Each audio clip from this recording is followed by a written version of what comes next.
Welcome everybody to the March 4th, 2024 meeting of the Tompkins County Legislature. Please join me for the Pledge of Allegiance. I pledge allegiance to the flag of the United States of America and to the republic for which it stands, one nation, under God, indivisible, with liberty and justice for all.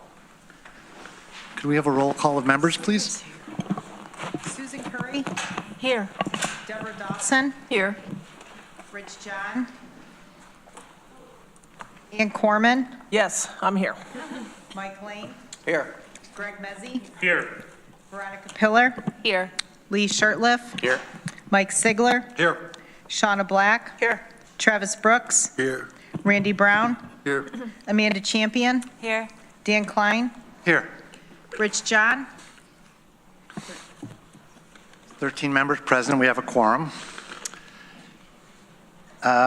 Next up is a proclamation and recognition. George D. Gus Isaac. Mike Sigler, I believe you're going to help us with this? Yes, that would be great. Can I just read it from here? Please, whatever you'd like. So it was my privilege to know Gus Isaac. I meet him a few times, and I'll just start in with the recognition. Whereas George D. Gus Isaac, a lifelong resident of Tompkins County, sadly passed away in his home surrounded by family on the morning of February 10th, 2025. He was 101 years old.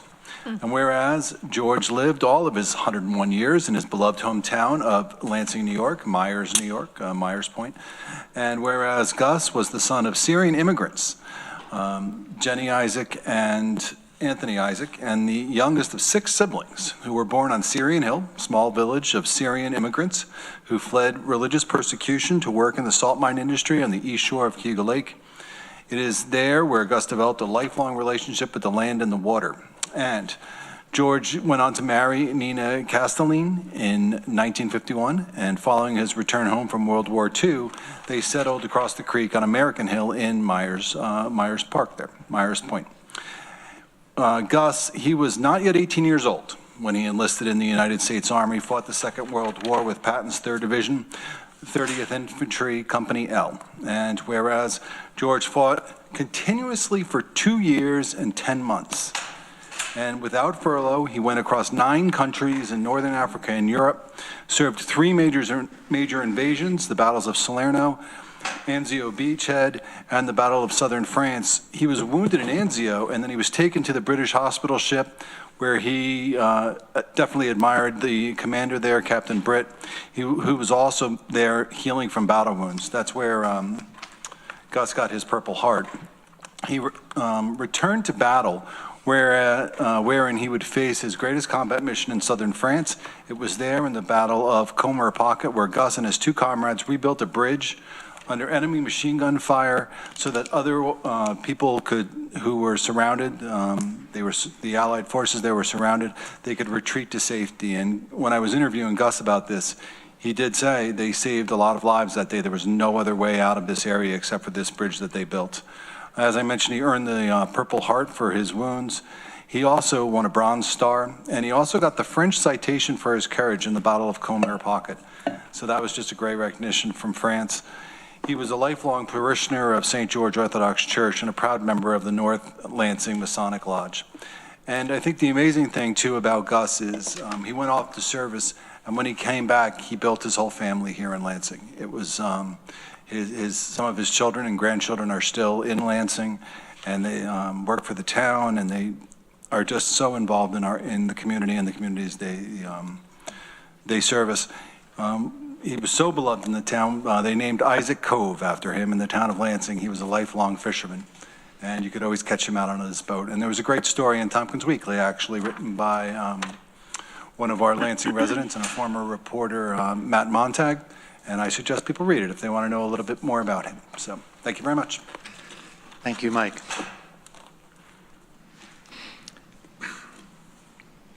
There are no executive sessions planned for tonight. Sounds good, right? And I think that proclamation deserves a round of applause. Please.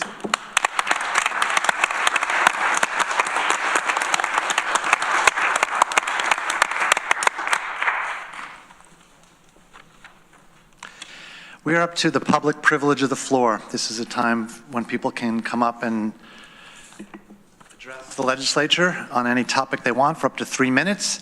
And if you want to do so, you need to go to the back of the room, find one of these blue forms, fill it out, and bring it on up to us.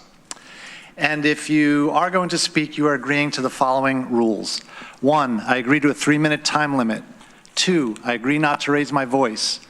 3, I agree not to use lewd, obscene, profane, slanderous, or libelous language, or speak or act in a manner that would tend to incite a breach of the peace. 4, I agree not to speak about county personnel matters. Personnel matters include comments about the job performance of named county employees other than elected officials. 5, after 3 minutes, I agree to leave the microphone and yield the floor. Transferring time to another person is not permitted. 6, I agree to be courteous and not make comments, gestures, outbursts, or other disruptions while other members of the public or legislature are speaking. And 7, I agree that if I cause a disruption and am asked to leave, I will leave the chambers. First person up is David Sanders. Thank you, Dave Sanders. I'm here to ask the legislature to consider voting no on involuntary commitment. Some of the key points are the violation of personal liberties. Mike, can you get closer to the mic? Sorry about that.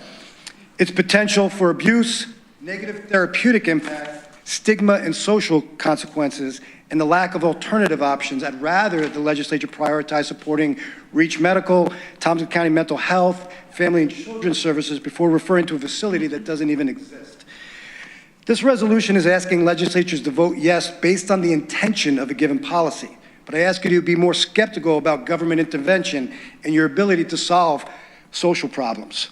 How's it going with the detox center, homeless shelter, showers? These are all difficult situations, but imagine taking away people's rights to solve co-occurring issues that our hospital has decided not to take on. Ask yourself why. Why has the governor taken on this legislation? To me, it's easy. New York City is a tourist location that rakes in $6.8 billion a year. Last year, 25 people were pushed in front of a subway. I grew up 45 miles from New York City. This has been happening since the 70s. Have they built railings? No. But politicians want to sell this perception of safety, knowing full well that you're 11 times more likely to be struck by lightning than be pushed in front of a subway.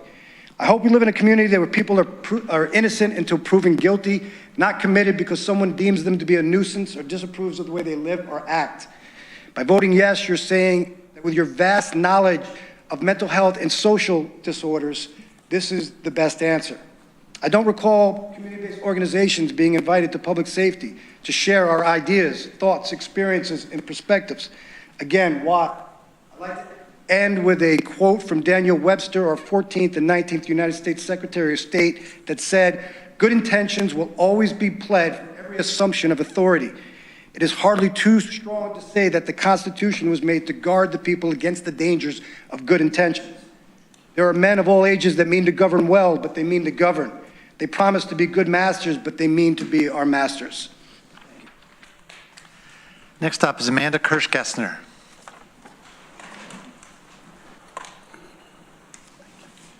Hello, good evening. I'm here also to speak against passing Resolution J.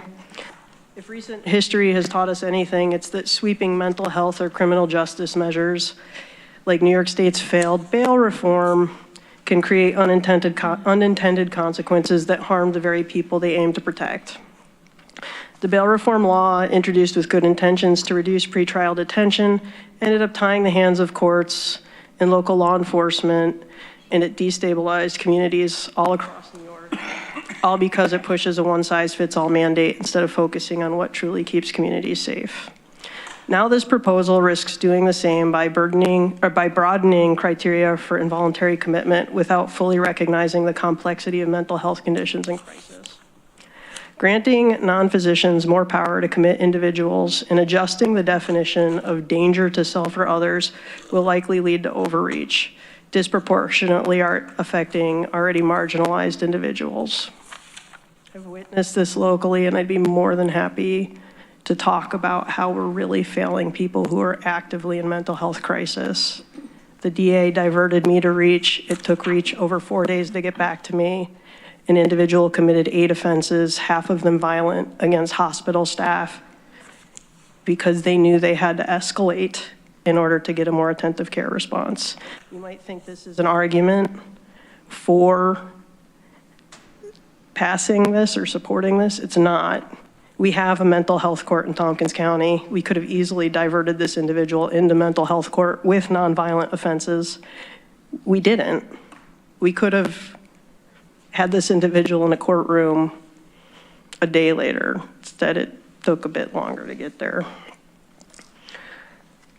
So we've seen how rushed reforms in the justice system produce chaos and confusion. Like if bail reform hadn't been in place, this individual would have been detained sooner, would have been put in front of a court.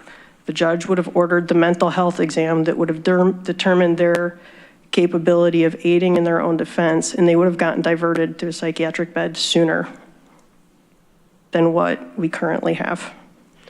And there's a legal process, and it's already on the books. All right, so we need to look at people's individual rights. There's a legal process that already exists. And before enacting such sweeping changes, we need firm safeguards that ensure that these people's legal rights are protected. Not to mention the $18.5 million from the state for the whole state is not nearly enough when we already lack the beds and the medical people to staff the beds that are necessary for detox and mental health, like psychiatric stabilization. The resources don't exist. This law is going to burden us beyond our capacity to cope. Thank you. Next up is Kyle Erickson. Good evening, everyone. My name is Kyle Erickson. I have notes. I'm very used to speaking to a room full of high school Closer to the students. microphone, please. Sure.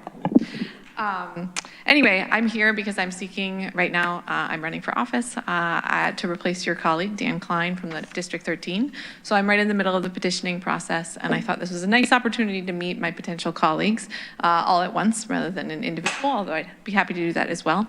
A little bit about myself. I'm born and raised in Tompkins County. I have been now teaching at Ithaca High School for a decade.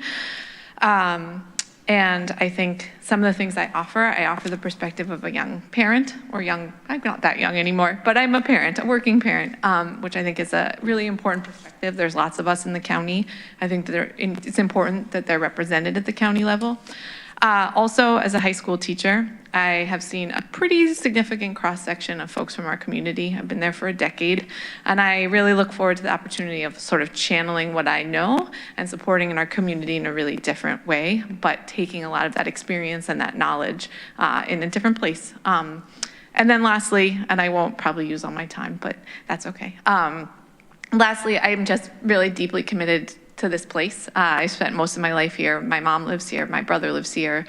I love it. I love the nooks and the crannies and the beautifulness, and I think I have a lot to offer. So if you have questions, feel free to reach out. I can figure out a way to share my contact information. So thank you. Could you give us your name again? Certainly. My first name is Kyle, K-Y-L-E, and my last name is Erickson, E-R-I-C-K-S-O-N. Next up is Zach Wynn.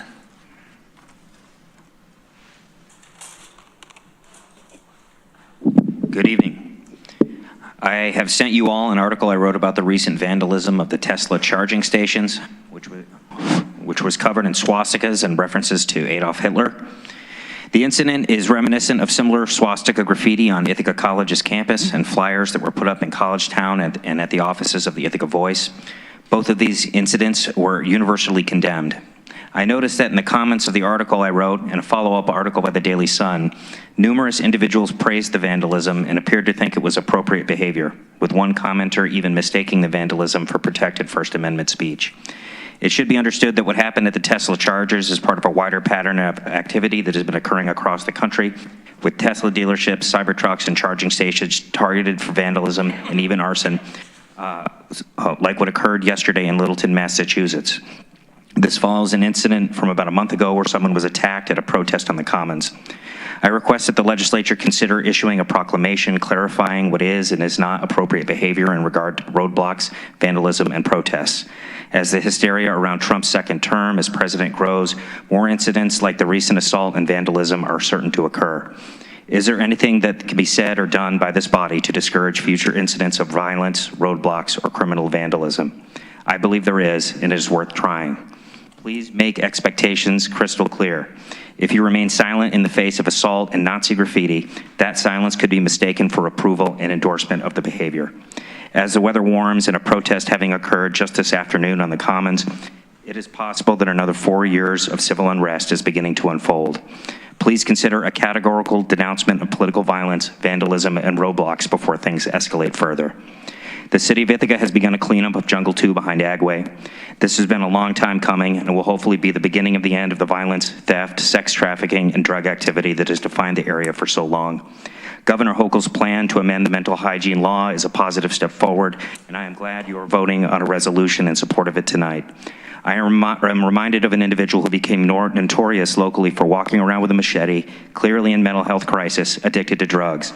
I reached out to several of you about this person, putting you in touch with their family who were desperate to help him.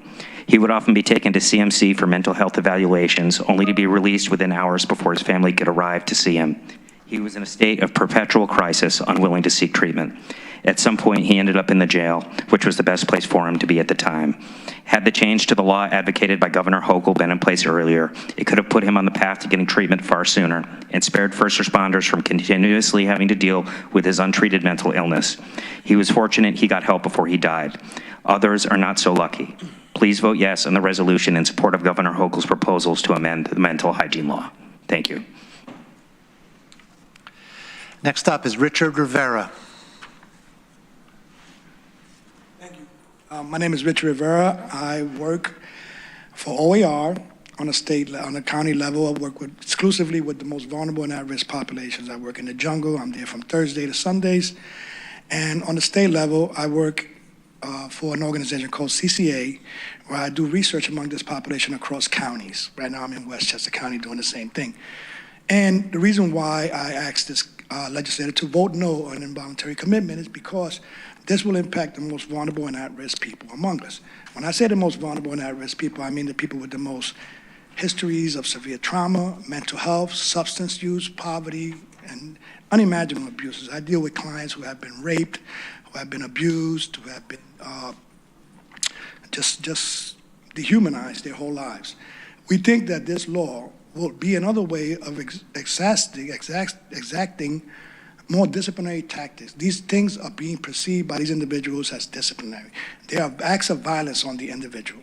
I think it is a better way to try to talk to these individuals, to work with these individuals, try to get them into therapy, than to just grab them off the streets and put them in a prison or a mental health hospital where they don't get the treatment they want or they need.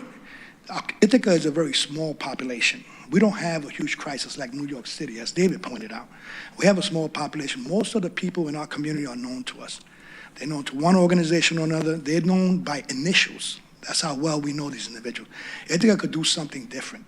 Ithaca could take care of these people in a humane way, recognize their humanity, respect their dignity, and treat them in a way that's really effective, in a way that they will invest themselves in. They will not invest themselves in treatment if you grab them off the street and put them in an institution.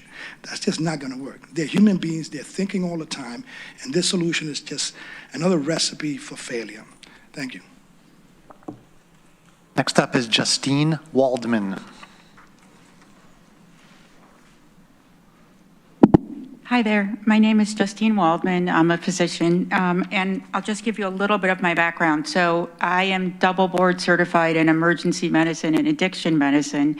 So I think I have a perspective that I can give you that most people can't. So I basically served for 15 years in our emergency department as an attending and as an associate medical director for several of those years. I also was the EMS director for several years.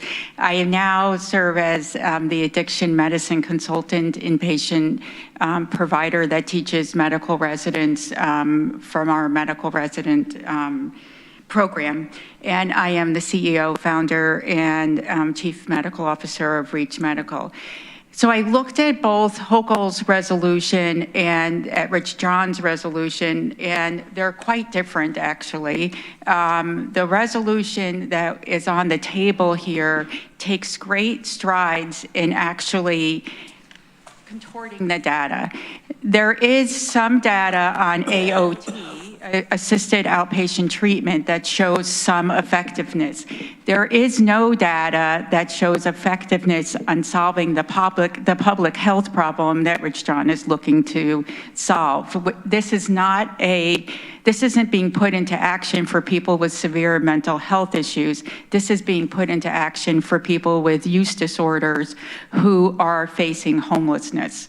This is a completely different issue, and when that is being put into account, there are lots of studies that show this doesn't work. So to begin with, the studies in critical gaps assisted treatment outpatient research, it showed that the existing data is over 10 years old, that AOT as a step down from hospitalization or outpatient treatment hasn't been studied, that there is data that shows that in Black and Hispanic populations in New York, they had worse outcomes following completion than white patients, including they were more likely to be readmitted.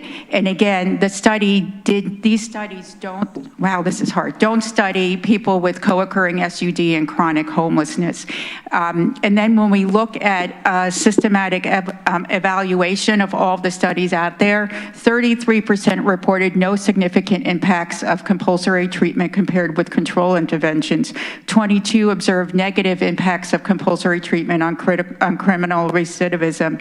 22% observed negative impacts of compulsory treatment on recidivism. The Drug Policy Alliance goes on to tell folks that 1 in 3 people in Massachusetts, which has one of the largest compulsory programs, who are civilly committed for OUD relapse the same day they are released. A Baltimore study.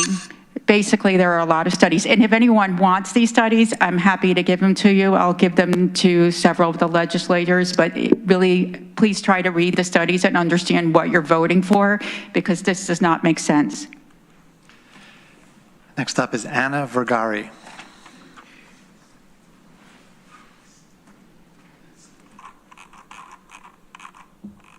Hi, I'm Anna Vergari. And I'm the outreach coordinator at Reach Medical. I'm sorry, I'm sick. I'm here to discuss the involuntary treatment resolution. It is well known that the majority of psychiatric hospitals closed over 40 years ago.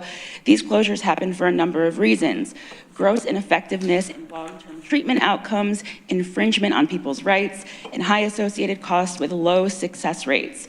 I think we are all committed to exploring treatment options brought forth. Sometimes these treatment options are new with limited data, which leaves us uncertainties on effectiveness and approach. This is not that. Involuntary treatment has years and years of data behind it. There are no questions around what this model yields. To summarize, the primary reasons for closure of these types of institutions are lack of social support within communities, high associated costs, and low effectiveness. In other words, all of the data shows that involuntary treatment was not effective long-term, primarily because the outside world and its existing supports remained the same for patients.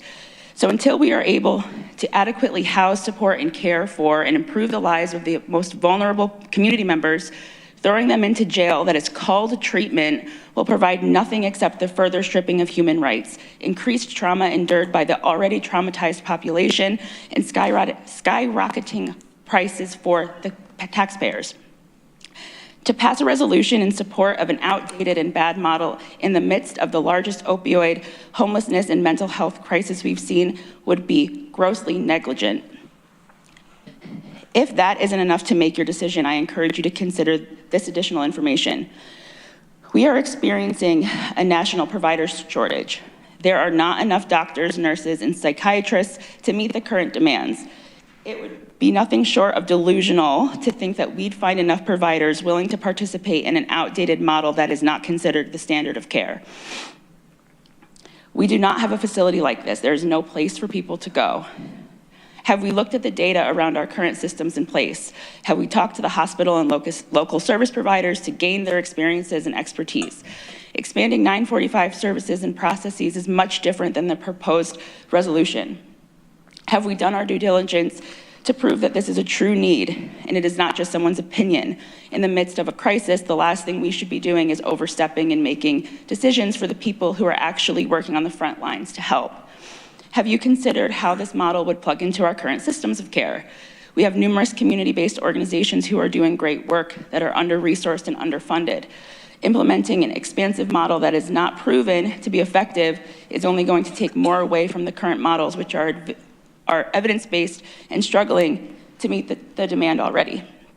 Lastly, I have to touch on the fact that we heard comments from one of our elected legislators saying that harm reduction, may I finish? Please. Harm reduction has done nothing for our community. I implore you all to educate yourselves on all the organizations across Tompkins County who are doing incredible work, rooted in harm reduction. Reach alone prescribes medication for opioid use disorder to over 2,000 unique individuals in Tompkins County. Each month, we interact daily with anywhere from 100 to 200 people experiencing homelessness to connect them with health care and psychiatric care. We provide crisis intervention across the city, assess risk, provide trainings to other businesses and organizations, and we will not stop delivering our needed and effective services in the face of vocalized opposition. But we do hope that you are willing to learn more information about the current environment and recommended standards of care. During a time of great demand and crisis, we must call on evidence-based responses instead of opinion-based pieces. Thank you. Next up is Olivia D'Ambrosio.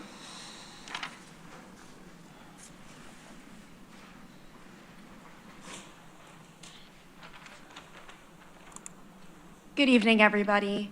Thank you so much for the opportunity to speak today. We are here as students from the State Policy and Advocacy Clinic at the Brooks School at Cornell University. And we're here to raise concerns about the Resolution 13132, which supports Governor Hochul's proposal to expand involuntary treatments for individuals with mental illness. First, how does this resolution uphold due process? These individuals are not assigned a counsel. The review process does not include the damage to an individual. It shifts the burden onto the person, and it changes the balance of power. There is no undoing the time that someone was involuntarily committed if they did not need to be. Next, the resolution does not appear to account for the significant shortage of mental health providers and beds. The New York State Comptroller found that over the past decade, psychiatric bed availability has decreased by 10.5% statewide. And in Tompkins County, only 26 beds were available as of December 2023.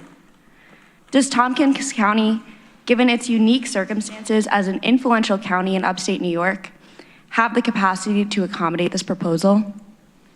This policy marks a significant departure from the status quo, making it essential that thorough, holistic due diligence is conducted, supported by comprehensive evidence. Have you reviewed similar policies in other jurisdictions and conducted an in-depth analysis of relevant literature? We strongly believe that this proposal must be evaluated by a broad range of experts, including medical professionals, mental health specialists, and civil rights attorneys, to ensure it truly serves the best interests of our communities and fulfills its intended purpose of helping those in need. Additionally, studies from the New York City Mayor's Office of Community Mental Health have shown significant racial disparities in involuntary treatment. How will this policy address these inequities and ensure fair application across all communities? In conclusion, we strongly urge you to reconsider this resolution and its proposed approach. There remain numerous critical unresolved questions, and the potential unintended consequences could far outweigh any potential benefits. While we fully acknowledge the need for greater support for individuals with mental illness, we believe that any solutions must prioritize their autonomy and be grounded in evidence-based practices. We respectfully implore you to address these concerns, thoroughly assess potential unintended consequences, and ensure that any decisions are made carefully and considered from a variety of perspectives. Thank you for your time and attention. Thank you. Was one of you Abigail Rothleader? Okay, so I got you both. I have no more blue cards. Is there anybody else in the audience that wanted to come speak tonight? Now would be the moment. Okay, thanks to all the members of the public who came out to speak tonight. Next up, we have municipal officials' privilege of the floor. And the first up is from the town of Ithaca, town board member Rich DiPaolo. Rich, how long have you been in office? Well, my hair was darker. 17 years. 17 years. Yeah, and this will puts you in actually the be top my tier. this will be my last year. I'm just moving on to other things, but thanks for having me. And I have a brief update about things that have been keeping us busy down the street. We're happy to report that after 2 or 3 years, the Tompkins Green Energy Network, which is our community choice aggregation program, is getting set to launch. This is in partnership with the city of Ithaca, but it's also something that's going to be available to any municipality in the county that wants to participate. It's an aggregated buying program for electricity and natural gas at this point.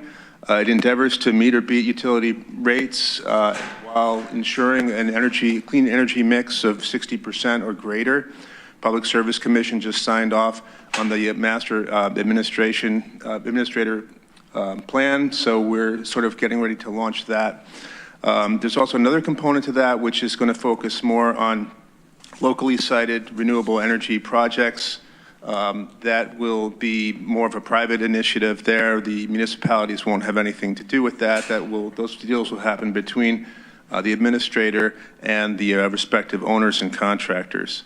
So that should be rolling out within a few months. We're just finalizing the last agreement with the administrator.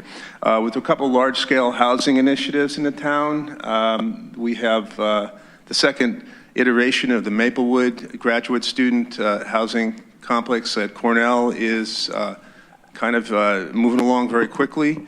That's, I think, 800-bed facility on Maple Avenue. It's going to be largely fashioned after the first development, which I think by most metrics has been deemed to be rather successful. They want to fast track that. We're going to go through our due diligence, obviously, but I think they're intending to break ground on that sometime this year. There's a lot of demand for graduate student housing. Some of you have heard about the proposed conifer development adjacent to Linderman Creek. That is a up to 450 unit dwelling unit mixed housing type development with some small scale retail. There have been a couple design charrettes associated with that. We've heard from a number of folks, particularly on West Hill, who are mainly concerned about traffic impacts. And right now, I think there are some, we're investigating some potential options there to alleviate traffic that would otherwise be flowing downhill through the Oakwood Lane neighborhood.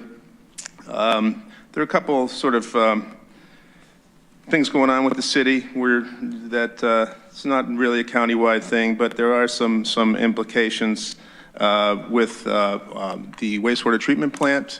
We're currently focusing on a number of agreements, some of which involve, I think, up to 6 of the county's municipalities.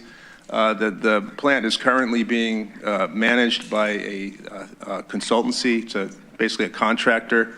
And that has implications on costs, which are then passed on to people who use capacity at the plant. So I think we're trying to reevaluate how the plant is staffed and managed, and that will have, I think, larger implications on development in the outlying communities. So other than that, there's a couple other things just related to fire protection. We currently are in a 1-year deal with the city. And this is the town of Ithaca I'm talking about. We have a 1-year contract, and we're looking at some of the parameters in the contract, hoping to get a longer-term deal done by the end of this year. And we're also getting close to finalizing a joint historic preservation MOU with the city that would expand the Ithaca Landmarks Preservation Commission to include some town folk, and our properties in the town, historic properties, would be reviewed by that larger body. So that's what we've been up to. Excellent. Thank you so much for the report. Questions or comments for Rich? Mike Sigler. Hi, Rich. Thanks for coming. I just have 2 questions. Has the administrator been chosen for that green energy Yeah, we're using a firm called Local Power. As an individual named Paul Fenn, he was instrumental in developing CCA 1.0 and 2.0 in California. And the sort of the part of this initiative that hasn't really been tried, the novel part of this is the development of these locally sited renewable energy resources. The aggregated buying has been done in various places, and I think we wanted our emphasis to be on renewable energy as a large part of that mix. And I think, I don't know if you've heard about this, but most consumers will be in the program unless they opt out. People will be given an opportunity to opt out. That way we have a fairly strong base to start with. We're assuming that most people will want to participate as long as their bills aren't going to be higher. But this guy, he's based in Massachusetts, Local Power LLC. They have a lot of experience doing this kind of work. So if somebody had a project they wanted to build, they could go to that person? Yes, he will be the person. He will be putting counterparties together as far as locally sited projects. Yeah. My just second question really quickly. This Conover build out, that's a lot of homes, 450, so congratulations on that. It's going up near Lindeman Creek. When Lindeman was built, I know the city had a lot of problems. We had that became like the hot center for police calls. I think the city learned a lot from that, maybe the town as well. I didn't know if that had been in the consideration with Conover, just so you don't kind of have a... Yeah, my understanding is that these are affordable due to scale. They're market, I think they're mostly market rate. There's a mix of housing types there, and I think that people have learned their lessons, and I haven't heard that, we hear from residents a lot, but I haven't heard concerns of that nature coming from the folks who live closest to Lindeman Creek, so I don't assume that it's a real problem at this point. So. Terrific. Thank you very much, Rich. Thank you. Thanks. Other questions or comments for Rich? Really want to thank you again for coming. We love to hear from other municipalities. Thank you. And in that same vein, we have Pierre St. Perez from the City of Ithaca Common Council. Welcome, Pierre. Thank you. Good to see you all, as always. Just following that up, all those coordinations with the town of Ithaca, I can confirm, and the city is always happy to be doing coordination with other municipalities. I at least think whenever we work together, we come out stronger. Now, I primed you guys for this last time, but the city has been involved with, at least council has been involved with a lot of discussion about building inspection fees, and we are planning to pass what is likely to be a stopgap inspection fee schedule next meeting, to be followed up with a further investigation into how we would like to structure our fee structure in the long term. For reference, the system that we are currently using is running on software from before I was born. Which wasn't that long ago, Pierre, but...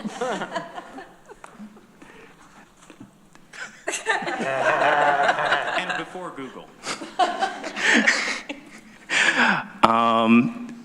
Additionally, the city is searching for a controller. If anyone here knows someone who would be interested, if anyone listening knows anyone who would be interested, please apply to be city controller.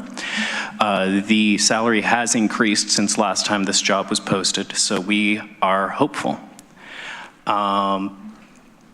And we are moving forward with the grant we have received from the state to do a comprehensive rezoning of the whole city.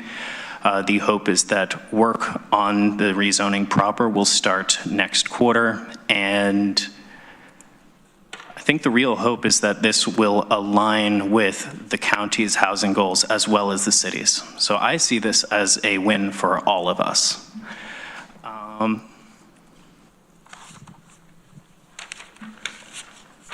Yes, and we have received a LEED Gold City certification for the climate goals that we continue to work towards and aspire to. Yeah, I think that's all for right now. Thank you. Questions or comments for Pierre? Mike Sigler. I was just going to say, we met with Anna Kellis, the legislature did, and the city came up obviously quite a bit. We did talk a lot about the dredging of the inlet and the floodplain, the maps that are going to go in. Have you heard anything more about either of those two issues? My understanding is that the folks at DPW are hard at work figuring out the best way to approach those for the city. Okay, thanks. Any other questions or comments for Pierre? Thank you as usual for coming to join us and reporting and It's taking always questions. a pleasure.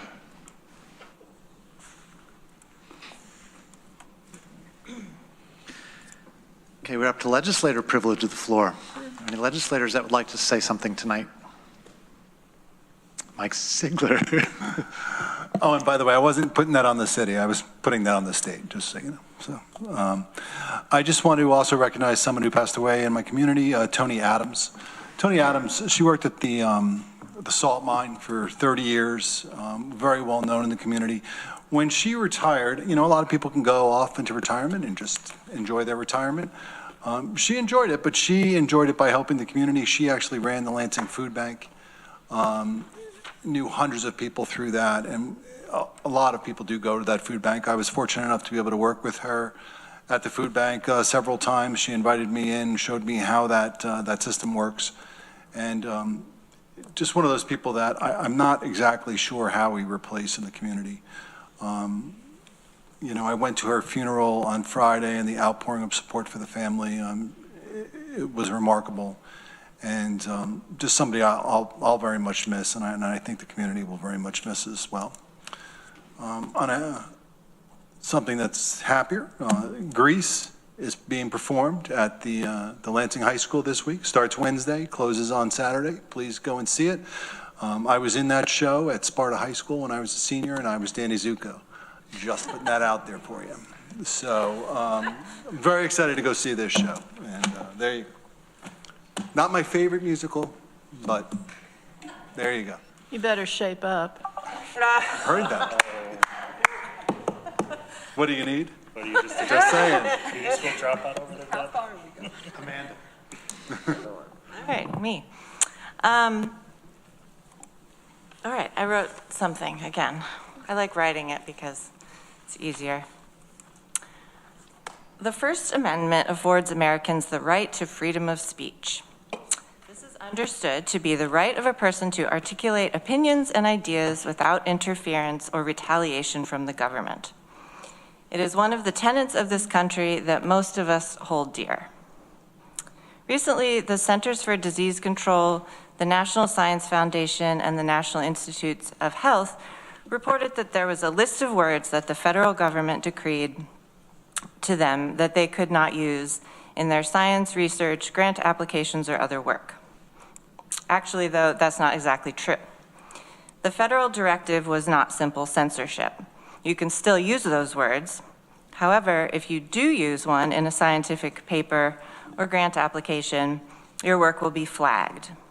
And someone from the Trump administration, I'm unclear on who, will then review your work to see if it follows the Trump rules about forbidden topics. If it doesn't meet their rules, then you won't get your funding and you may not proceed with your work. This certainly seems like retaliation of the government against expression of scientific information and opinions. It's funny, when I was researching articles and looking for more details on the actual orders given to the CDC and the NSF and others, I came across a lot of articles from 2017. Trump's list was much smaller then. It had only about 7 words that were banned from scientific study and reporting. So it's really no surprise that Trump has done this again, and even bigger now. The lists for the National Science Foundation and the CDC were slightly different, so I combined them here as best I could. And I want to say these words. There are about 170, and I want them to be in the minutes. I won't actually read every single word because we could be here for a while, but I do want them to be in the minutes. I'm going to pick out the good ones that you are allowed to say, but you may not get funding. Activism, advocacy, advocate, barrier, bias, biases, biologically female, biologically male, BIPOC, black. You can't say the word black. Community diversity, equity, cultural differences, disabilities, discrimination, diverse backgrounds, diverse groups, diversified, diversify, diversity and inclusion, enhancing diversity, equal opportunity, equality, equity, ethnicity, female, gender, hate speech,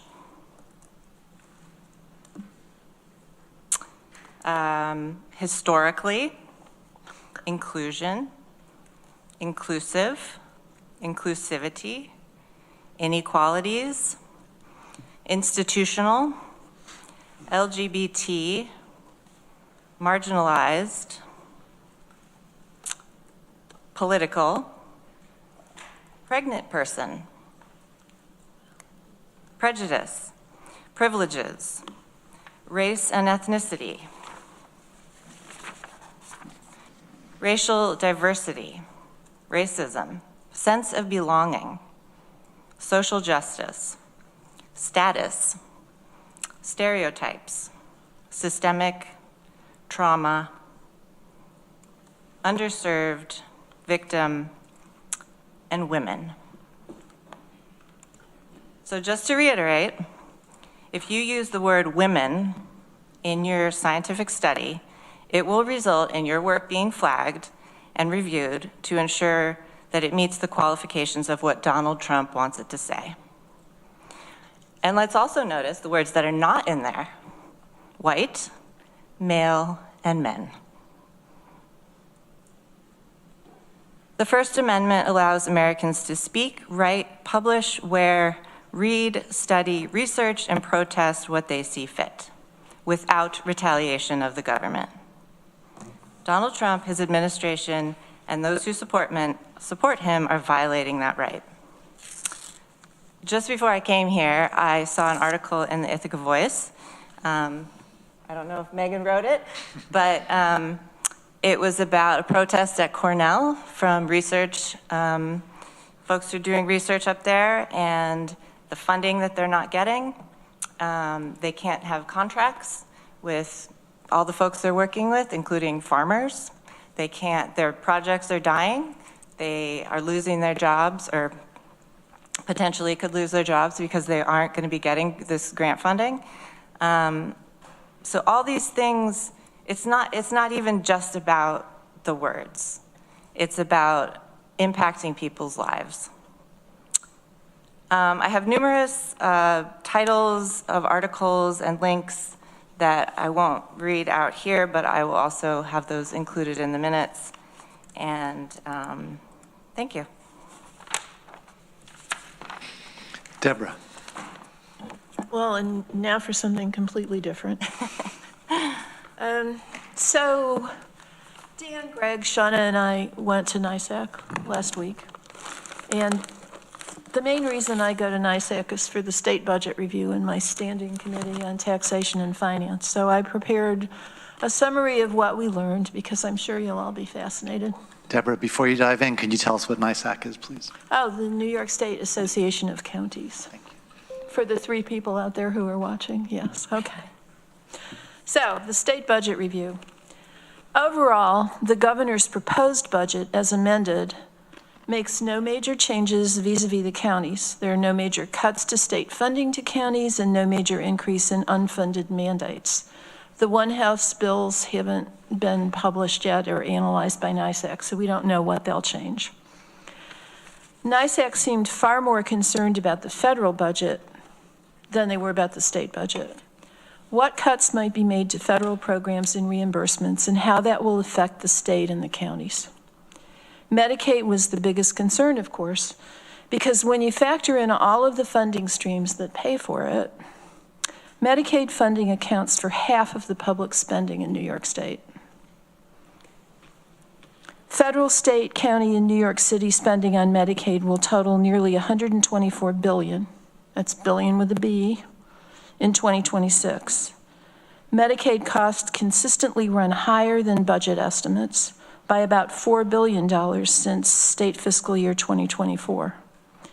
Medicaid cost overruns, due largely to program expansions, continue to fuel the state's fiscal gaps.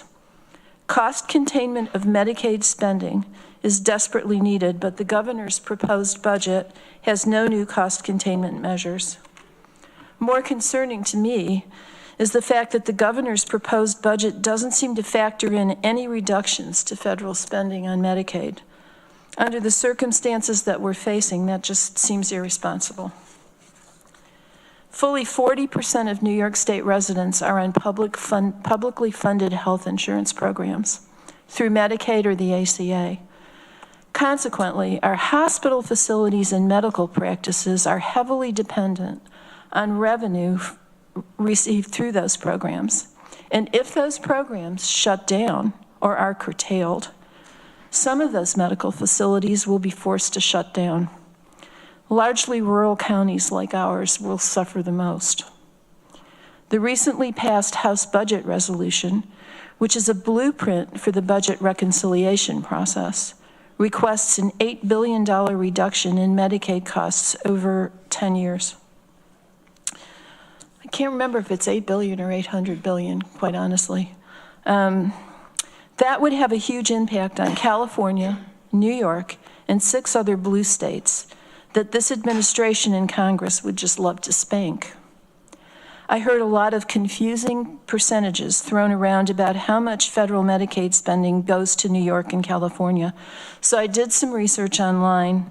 It appears that the federal government spent $606 billion on Medicaid in 2023, and almost $144 billion of that, or about 24%, came to California and New York. If the feds significantly cut Medicaid funding to New York State, it's likely that the impact will roll downhill from Albany to the counties. Not surprising. A couple of other areas of notable concern. Inflation appears to be on the uptick again. This will have an impact on prices, consumer spending, sales tax revenues, and hiring. It will also keep interest rates high. So debt service will be challenging for governments at every level. Meanwhile, the administration and the House are talking about raising the federal debt ceiling by $4 trillion, that's trillion with a T, to accommodate the extension of Trump's tax cuts for the wealthy, because that makes sense, right? And the market is reacting to the administration's economic announcements with volatility. So the State Department of Budget expects a fairly substantial increase in required pension contributions in the neighborhood of about 25 to 30%. Finally, we've been talking about a county-wide EMS district. The governor's amended budget proposal authorizes county districts, but removes the mandate to create one. Unfortunately, the state assembly seems pretty resistant to the idea of exempting EMS district costs from the tax cap. So if we choose to create a county district, the fees or taxes we impose to fund it will count against our state tax cap. Then in our Standing Committee on Taxation and Finance, we passed a couple of garden variety resolutions, including one asking our New York State congressional delegation to maintain the federal tax exemption for municipal bonds and to restore advance refunding to the federal tax code. Interestingly, the NISAC board bypassed the Taxation and Finance Committee and passed 3 resolutions of its own, including a resolution urging the New York State congressional delegation to mitigate the SALT deduction cap's impact and to oppose federal funding cuts that would disproportionately impact our state, including cuts to Medicaid, child care, social services, education, surface transportation, mass transit, the federal workforce, medical research, public health, and green energy programs. I will probably be offering one or more of these resolutions for consideration by BCP later this month. NISAC warned the committee that every federal funding stream is under review. Existing contracts can be canceled and awarded grants can be rescinded. We were advised that counties should save money, cut spending, and be prepared for hard times. Thank you. Thank you for that very thorough report, Deborah. Rich. Thank you, Dan. I wanted to note one of our local community members, Ellen Grady, who I've known since high school, which was some time ago, is getting sentenced up in Syracuse on March 12th. She was arrested in the courthouse or the federal building up there. She had wanted to go in and speak to the staff of our senators, and they would not let her go up to do that, and so she would not leave the building, and they eventually arrested her. And I raise this because, one, I want to note, as I said, I've known Ellen forever. She's somebody who lives her principles. I mean, her core convictions are solid, and she does not compromise on them. But I wanted to talk about what she did in the context of one of our speakers who's asked us to state publicly our view on public protest and how we should be behaving. This is a time, I think, for protest. I think there's so much going on. But I think Ellen Grady is an example of how to do it right. You know, it was civil disobedience. She broke the law. She took the consequence. She was arrested. She went to trial. I read her closing argument. It was pretty good. She was convicted, though. Didn't work. And she's getting sentenced. She lives with the consequences, and she's done it before. And she does it peacefully. She's respectful. And that's the way we got to do it. You know, we do not want to block traffic. We don't want to be screaming at people. We don't want to be obnoxious. But we certainly want to be heard. And I think she does that well, and it can be a lesson for all of us. With that said, I don't usually talk to national issues, and I want to take a couple minutes to do that. And Lee, at a recent meeting, you raised a lot of local concerns and said, we've got a lot to think about here, and I agree with you completely. But at the same time, what we're seeing on the national level, the impacts are being felt here. Somebody mentioned the protest up at Cornell with all these poor grad students whose research programs and the professors are just dead in the water. This isn't good, and it's not good for our community, the people, but it's also not good from an economic standpoint, and it's going to get worse, I believe.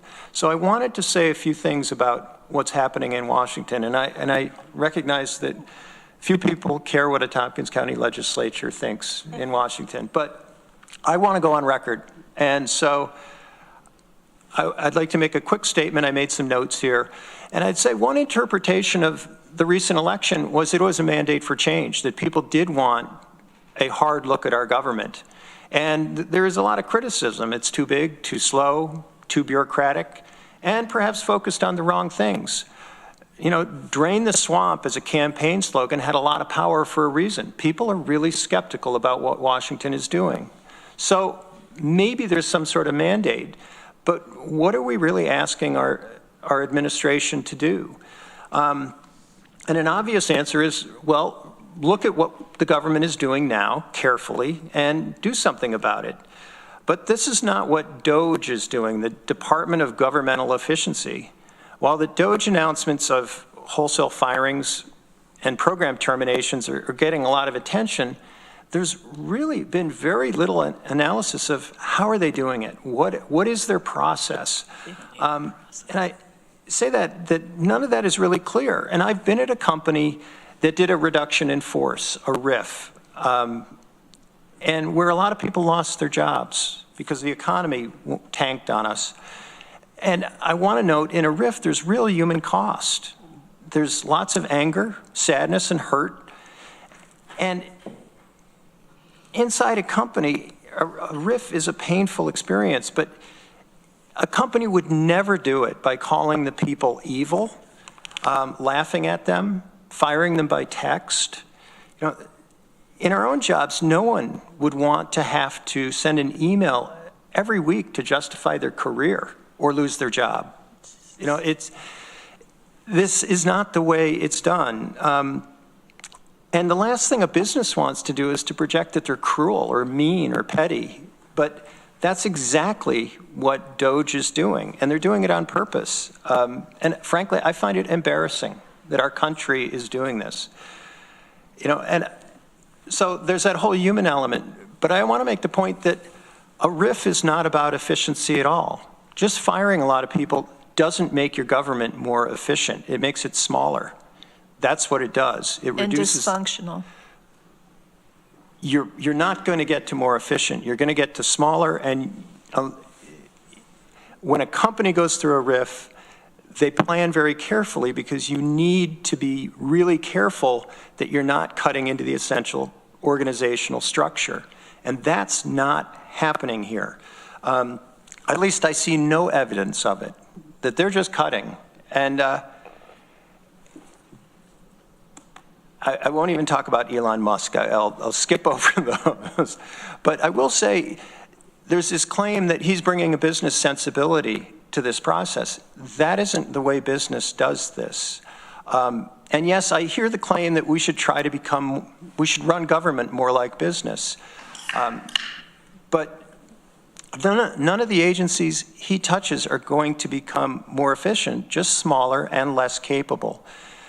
You know, maybe you say this has to happen, but firing first, aiming later won't work.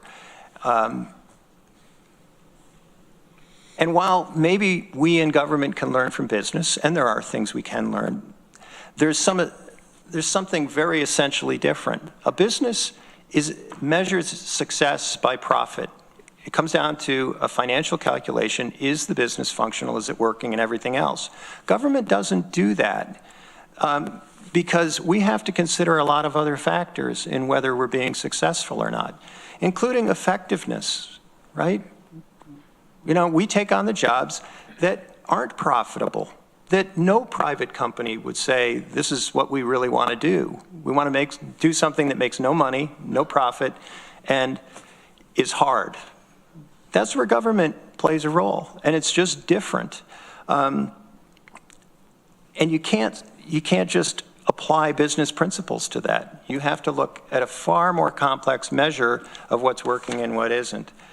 And then if you want a democratic system on top of that, government has to work in a very different way from a business, because businesses aren't democratic. And DOGE certainly is trying to do this in a non-democratic way. But if you care about due process, rule of law, transparency, and the opportunity for the public to be heard, as we heard tonight, you can't run it like a business. You know, you're going to be a lot slower, you're going to be more careful, and that's the way government is set up. That's the design. You know, and part of that is that the consequences for business failure basically sit within the business. When government fails, everybody pays. So we have to be more careful. You don't want us to be faster and more secret and careless. It just won't work. But that's what we're doing in Washington, and we're starting to see the impacts here. I think it's going to get worse, and I don't see how this can end well. I'll stop there, but I find it so upsetting. There's so many things that are going on that I think bear comment, but I pick on that one. Thanks. Thank you. Ann. Thank you. To me, I'm also going to talk about what's going on in our country. So I thank my colleagues for speaking up about this. Everybody that I talk to, this is affecting everybody in the country. Every single person that I come across. It's very, very hard times that we're living in. And to me, this is horrific. This is worse to me than COVID, because we're looking at the destabilization of our actual government, our Constitution that created 3 equal but separate branches of government that are supposed to protect us. and that are supposed to speak for us and take care of us and help those most in need. And that's the opposite of what's going on. One of the latest blurbs from our would-be oligarch today was that all federal funding will stop at any college, school, or university that allows illegal protests. Agitators, so he's calling anybody that's speaking out about the government, will be imprisoned or permanently sent back to the country from which they came. American students will be permanently expelled or, depending on the crime, arrested. I mean, this is, and as people know, this is every day, every hour of the day. So one of the things that I want to say to people is to keep speaking out, talk to each other. I was in a meeting earlier today where there were staff of the county, legislators, members from some of our other municipalities, our higher education institutions, and it was so palpable, the fear and downtroddenness that was in the room. But I'm seeing that everywhere, so I know it's there. I just want to say that to people that we see you, and I think it is helpful that we speak up and keep speaking about it. We can't be silent, and we need to figure out what we can do to help each other through this, and what we can do at a federal level, state level, county level. And just want to say that we're here for people, and please lean on each other, because I see people, a lot of people kind of just going in, being silent and trying to deal with this on their own. But please help each other. Thank you. Randy. Thank you, Dan.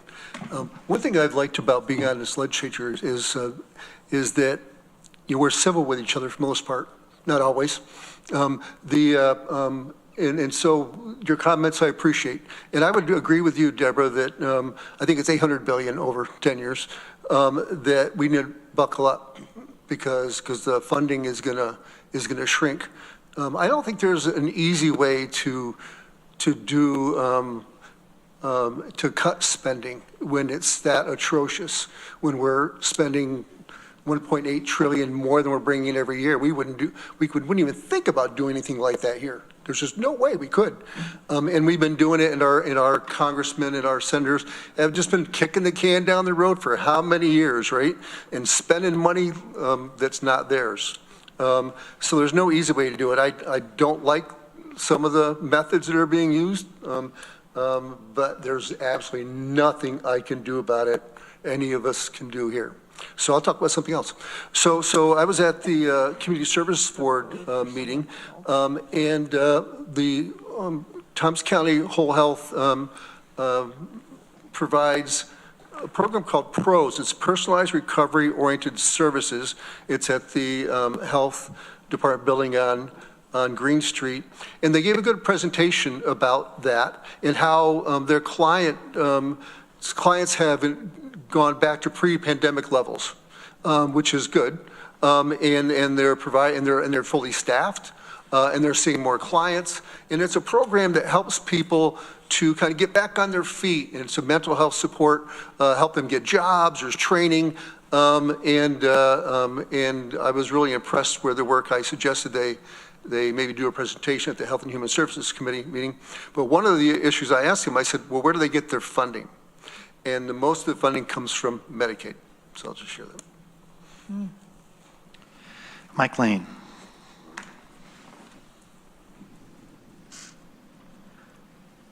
I've spoken about Ukraine before. A democratic country who's been, the people of whom have fought back against tyranny. We've heard recently that it was Ukraine who started the war.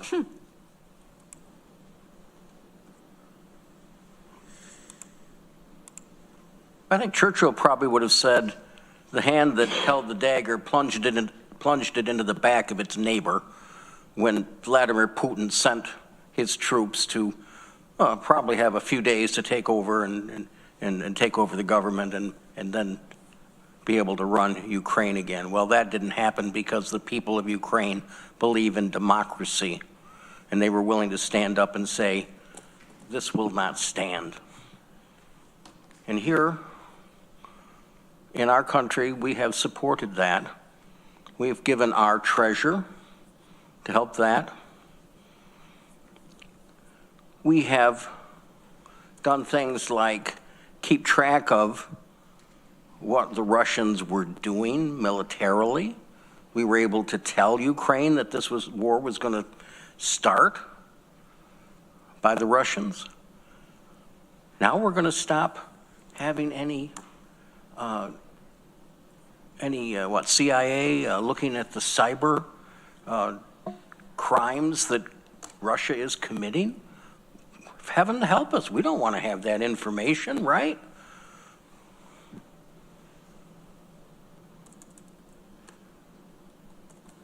The president of Ukraine came over to visit at the invitation of President Trump. I happened to be home for lunch and had the TV on because I heard they were going to have an announcement. I turned it on. Little did I know, they would be probably the most shameful exhibition of lack of statesmanship and presidential leadership that this country has ever seen. Mm-hmm. If anybody hasn't seen it, you ought to look it up and see exactly what was happened. How they mistreated the president of Ukraine because Donald Trump wants to change who we support. And we know he has a bromance with dictators.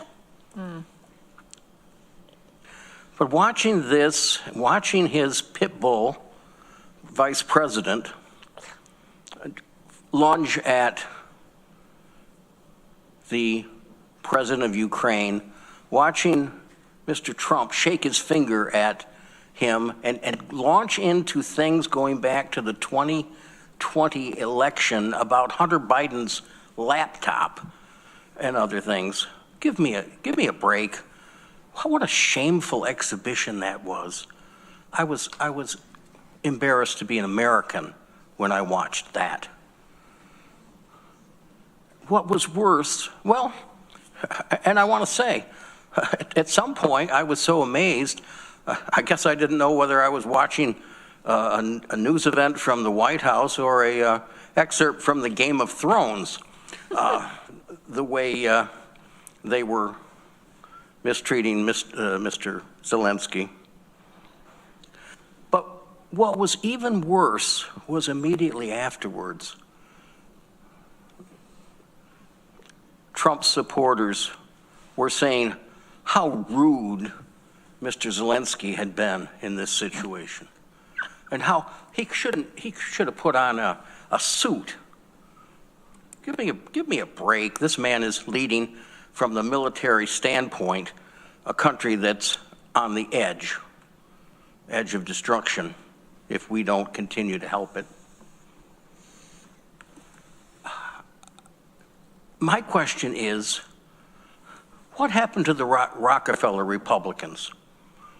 What happened to the Reagan Republicans? What happened to the Bush Republicans?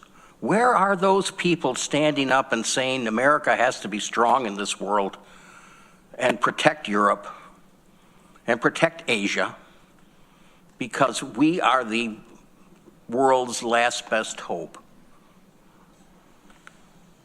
I'm going to stop now, but for anything I can say that this has not been a proud time for America. Winston Churchill also did not wear a suit during wartime. Veronica. Thank you. I appreciate all my colleagues' words and deep caring about various things. And it's notable that privilege of the floor for legislators has gone on longer than privilege of the floor to the public. So I'll keep it to one topic. I think folks know that on December 9th, Robert Brooks, who was incarcerated at Marcy Correctional Facility, just less than 100 miles from here, was killed, was murdered by correction officers. This Saturday, March 1st, at Mid-State Correctional Facility, which is across the street, so still, 90 some miles from here, Messiah Nantwi died under unconfirmed circumstances, but from various accounts, it sure looks like it was once again murder at the hands of correctional officers, allegedly. Mr. Nantwi was 22 years old. And maybe I'd like to have just a moment of silence for him.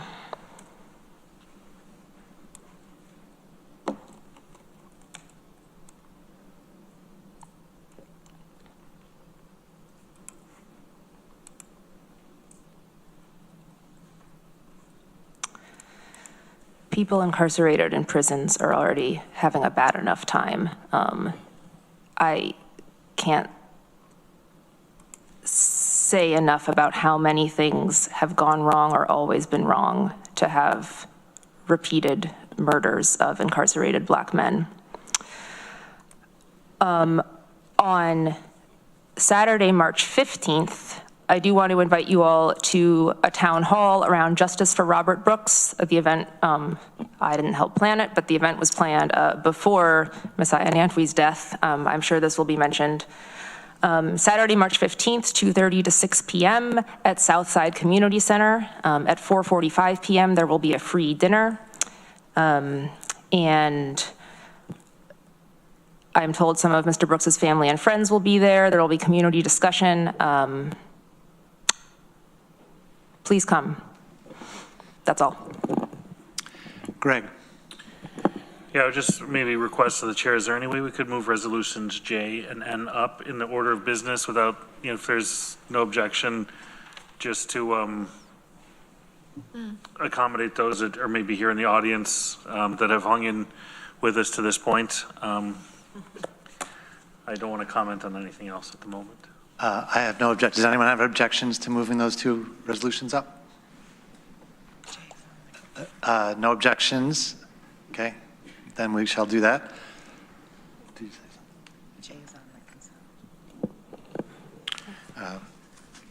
Right, we'll have to pull it off. We'll have to go to the consent agenda, pull it off, and then, yeah. Amanda. Yeah, sorry to go again, but yesterday was the 100th anniversary of the formation of the Appalachian Trail Conference, which is now known as the Appalachian Trail Conservancy.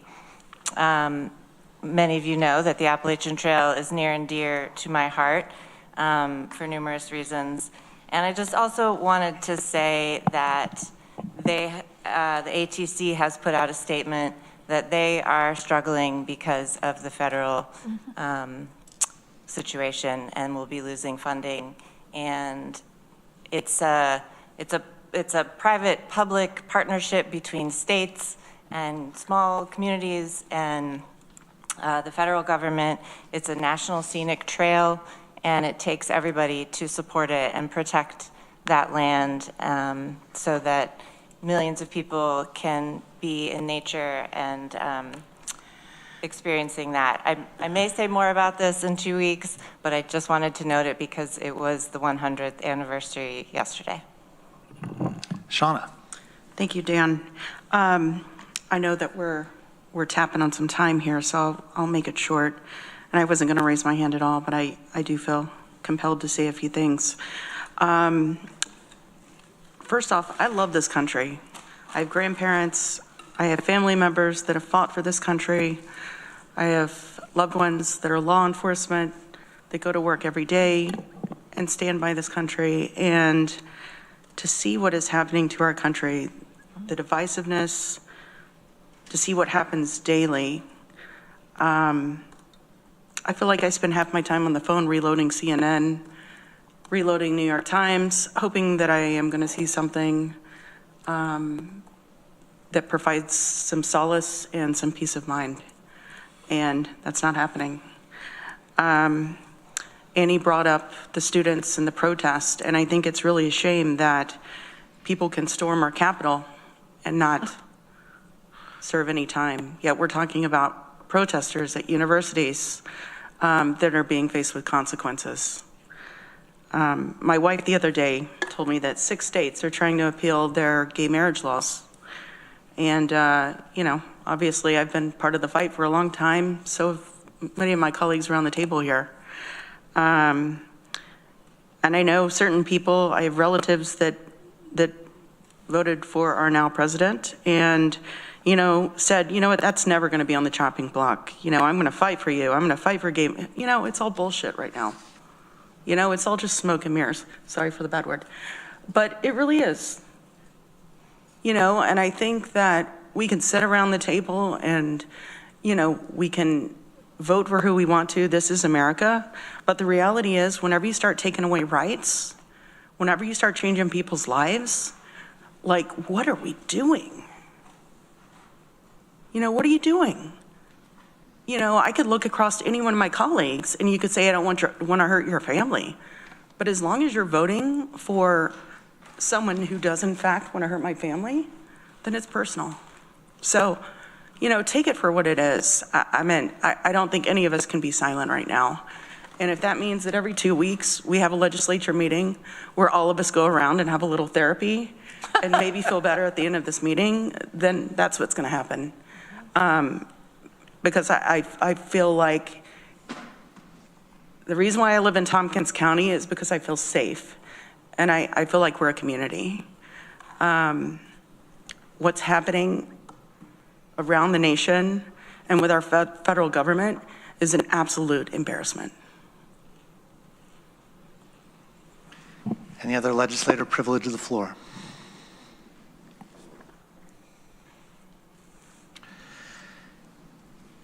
So for my chair's report, I'm going to start. I also was not planning on saying anything, but I've been moved by my colleagues and by the events in the world. And so I'm just going to say something very briefly about this, which is, I believe that at the core of Trumpism is an anti-government stance. And my view has always been the best thing that I personally can do is to try to make our local government as strong as possible. And I still believe that. Part of me is thinking maybe that's really naive, but I also don't know that anyone else knows what to do. So that's what I'm going to keep doing until I know something otherwise. So with that in mind, I'm going to continue with sort of the regular business. I want to report on the NYSAC conference, also the New York State Association of Counties. 2 things I want to mention. One is that one of the workshops I went to was about artificial intelligence. And this is the 3rd time I've been to an AI workshop at the NYSAC conference. And the first 2 were unhelpful to me. They were just talking about things in general and theory and all this big thing is coming. And obviously I know it was true, but it had no sort of practical value for me. This time the workshop was different. There were representatives from 3 different county governments there, counties just like us. And they shared what they're actually doing with AI. And so that was really helpful to me. They're not doing, mind-bending things yet, but they're doing helpful things that make their jobs easier and maybe produce a better product. So I've become more interested in the topic now. And just one quick anecdote I'll mention from that workshop was, I believe it was the first county in New York State to pass an AI policy for themselves, which I guess we're going to have to do, right? So when they were thinking about how to pass it, the very first thing they did was asked AI to write an AI policy. And that's what they did. And then, of course, no one just takes the AI product and goes with it. You always have humans look at it and edit it and add to it. So I just want to mention that. The other thing I want to mention is this organization, NYSAC, the New York State Association of Counties, also celebrating their 100th year this year. This is a great organization. They are, first of all, they represent every county in the state, and they are nonpartisan in the truest sense. They are working for the good of the counties, which are in turn working for the good of its residents. Another thing I would note about NISAC is they seem to have zero staff turnover. That says a lot in this day and age. That means that they believe in what they're doing. That's how I interpret it. So we are lucky to be part of that. We are lucky that this state has it. And as part of the 100th anniversary, they're doing a few celebratory things, one of which was they collected all the county seals from every county in New York State, and they put them on a poster, and they gave us a framed one. It's up there on the wall over there. The only criticism I've heard of it is from Mike Lane, who says, our seal should be bigger. All right. That is my chair's report. Okay. Next up, we have a special topical presentation. The topic is based on a resolution that we passed at the last legislature meeting. And here to talk about institutionalizing equity, the report that was done about that is Charlene Holmes, Chief Equity and Diversity Officer for Tompkins County. Charlene, it's all yours. Hi, everyone. Good evening. Good evening. I'm going to get myself set up here really quickly. I did not expect my laptop to start dying. Forgive me.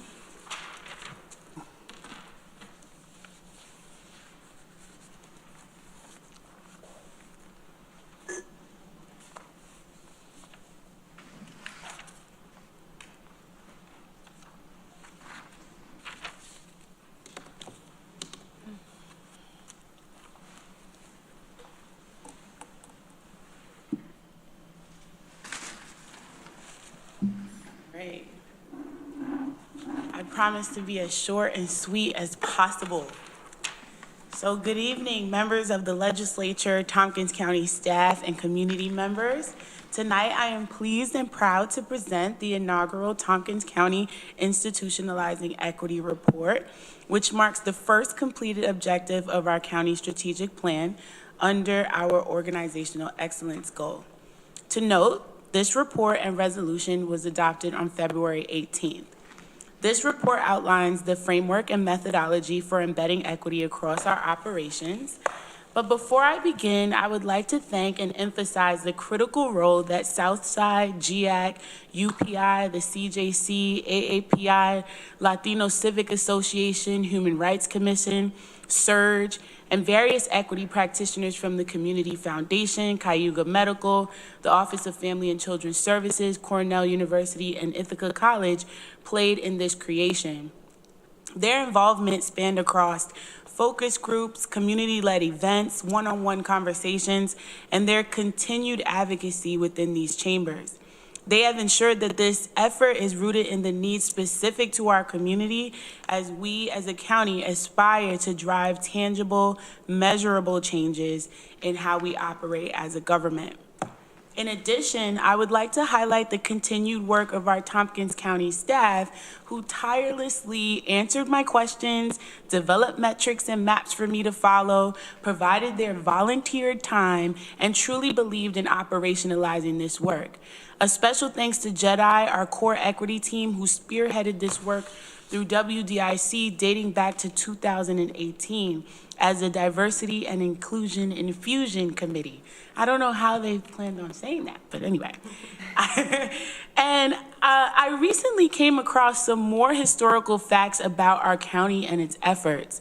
In 1995, a racism task force was created and positions were held by the following people: Penny Boynton, Laura Branca, Constance Graham, Tim Joseph, Betty Lavelle, Ann Rhodes, Judy Saul, James Turner, Nancy Zollet, and Suzanne Davis.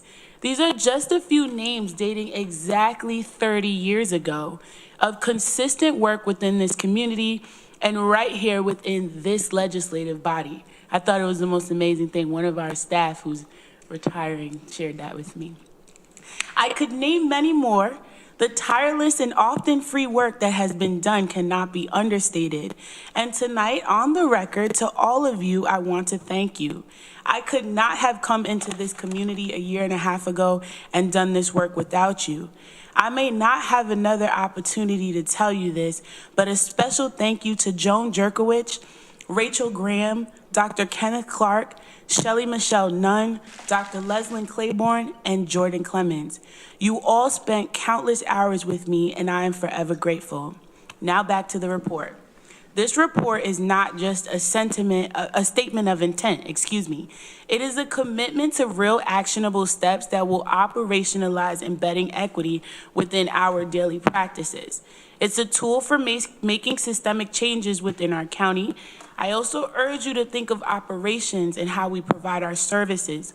The report provides a clear path forward for how departments will integrate their equity indicators into their work, ensuring that we're making data-driven decisions that align with our strategic plan and deliver equitable outcomes for all members of our community. These indicators will be tracked and reported publicly, ensuring transparency and accountability. Now, the work we're doing is crucial not only to the services we provide, but also to the morale of our workforce. When employees feel empowered, supported, and valued in an inclusive environment, they are more likely to contribute meaningfully to their roles, which in turn improves the quality of services we provide to our residents. So as we look forward, I ask for your support in recognizing the importance of this work, not just in meeting compliance and fulfilling a policy, but as a foundation for the sustainable and equitable future we seek for Tompkins County, both internally and an intentional response to the needs of our residents. Thank you. So now I'll go into my presentation. Really quickly, Tompkins County just created a new mission through this strategic plan, and we said Tompkins County safeguards and enhances lives by providing services driven by the needs of the community specifically. And the way we plan on doing that is through our vision, where residents thrive in a supportive, healthy, safe, and inclusive environment. We have our core values: respect, accountability, integrity, equity, and stewardship. These values are actually ranked in order. When we went through these focus groups and we were developing our strategic plan, this came from community members that we can't have these values if we don't first have respect, then have accountability, engage in our integrity, meet people where they are in our equity, and then, of course, as the legislature, have good stewardship over the finances, human resources, as well as financial resources. So I wanted to highlight something very important. In our last discussion, folks had different definitions of equity, but we as an organization, and this is what I'd like to stress today, think organizationally, Tompkins County has its definition of equity. There shouldn't be any discrepancy. So I wanted to share, equity to Tompkins County means we sustain a workplace community that ensures fairness through diversity and inclusion by embracing, learning, and best practices, eliminating structurally oppressive systems, and building trust, appreciation, and a sense of belonging and opportunities for all. These were your values before I sat in this role. So I'd like to just highlight that, and bring that back to the forefront. We as an organization, including our legislature, shouldn't have different definitions of equity. And we should share with our community members that this is our definition. That's right. We also have a diversity statement. Tompkins County government centers DEI, and we are committed to the empowerment, let me go back, because we are in a political landscape, so I don't want to use the acronym because I feel like the acronym is very politicized. I'm going to go back. I was that guy. Please forgive me. Tompkins County government centers diversity, equity, and inclusion, and we are committed to the empowerment of employees and residents to dismantle systemic barriers that inhibit inclusive governance and the provision of governmental services for all. Our strategic plan objective was organizational excellence, and we wanted to foster a flexible, organized, and effective governmental operation. As you all know, as the CEDO, I sit underneath the county administrator, and so organizational excellence is truly a large part of my work. One of the things we also wanted was to ensure a highly skilled and accountable workforce. That was something that kept coming up. We wanted our workforce to be more accountable. How do we hold them more accountable? Obviously, in ways where we support them. Our organizational excellence goals, our very first one is to create a countywide equity action plan that will provide a shared framework and allow for the review of all policies, practices, and programs to advance equity within our organizational practices. And remember, we have our definition for equity, so we don't have to think about where that comes from. I'm proud to say that our strategic alignment for this particular goal is organizational excellence, equitable service delivery, and then our community engagement and partnerships. And the way we planned on creating this was to create an institutionalizing equity report that would serve as a comprehensive strategic document that outlines our county's commitment to embedding diversity, equity, and inclusion principles into the fabric of our governance, operations, and service delivery. So once again, thinking about organizational practices. So in conjunction with the strategic operations plan, the report seeks to serve as a roadmap for systematically integrating equity across all departments, policies, and practices. And then what it does is it ensures that every aspect of the county's work is aligned with the values of respect, accountability, integrity, equity, and stewardship. So the report serves as a blueprint for equity. It guides our diversity, equity, and inclusion integration. It provides an assessment and accountability. It's a catalyst for cultural change, just focusing on our workforce. And then there's a commitment to our sustained action. The purpose is to embed equity. And our focus areas would be identifying any disparities within our services, hiring, and resource allocations. And then our departments will develop equity indicators that they'll track so that we can address areas of improvement. And then by doing so, we would align our county initiatives with our long-term equity goals. But first, we need our baseline, and our equity indicators allow for us to engage in that. So our expected outcome is that we're going to ensure that all Tompkins County residents, especially our most vulnerable, have equitable access to services, opportunities, and outcomes. Our approach is to guide a comprehensive methodology that integrates this plan. And that methodology serves as the foundation for developing our departmental work plans, which act as the primary conduit for embedding equity. And this approach involves several key steps. 4 of those key steps is 1, the adoption of the report, 2, the need for our strategic plan alignment, 3, the utilization of our equity indicators, and then 4, we have key questions for continuous assessment, because this is not a checkbox, there will be an annual report. Now, thank you to all of you. The report was adopted on February 18th. And here's an example of a strategic alignment for equitable service delivery. So we'd like to ensure that all residents have full and convenient access to person-centered county services. Tompkins County will develop and implement strategies to provide effective services in the most equitable and accessible manner for community members. Now, the ways in which we identified we would achieve this is by measuring the percentage of public and clients who indicate knowledge of county programs and offerings, where we would be able to track the mailers that Dominic would send out. We would be able to track what who's clicking on what on our website. That's the integration to our new website. And then we are also flirting with the idea with a service provider that would be able to provide us with what areas within the county need the most, have the most barriers to I'm listening to what the words are. I'm sorry, forgive me. Which communities may have barriers to these services, and then we provide strategic interventions to remove those barriers. The second way we planned on doing this is by calculating or measuring the percent of staff who receive equity training annually. And we are already tracking that information. Now, the equity indicators are measurable benchmarks used to assess and monitor the progress of equity initiatives within an organization or community. And some of those examples are justice in government, crime rate, racial diversity in neighborhoods, business ownership, economic recovery, representation and leadership. And we found as we started to ask departments to provide us with their equity indicators, they were already doing this work. This was just allowing for them to name it and then identify how they wanted to track that information over time.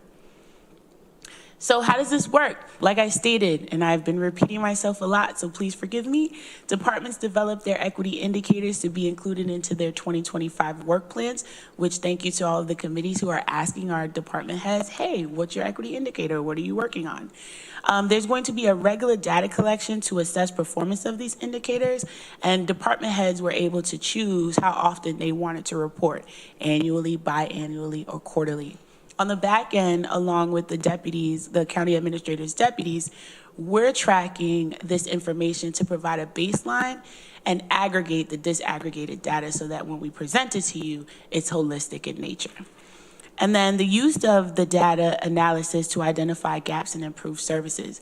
This will happen in 2026 and beyond, because this year we will be laying the foundation, the baseline.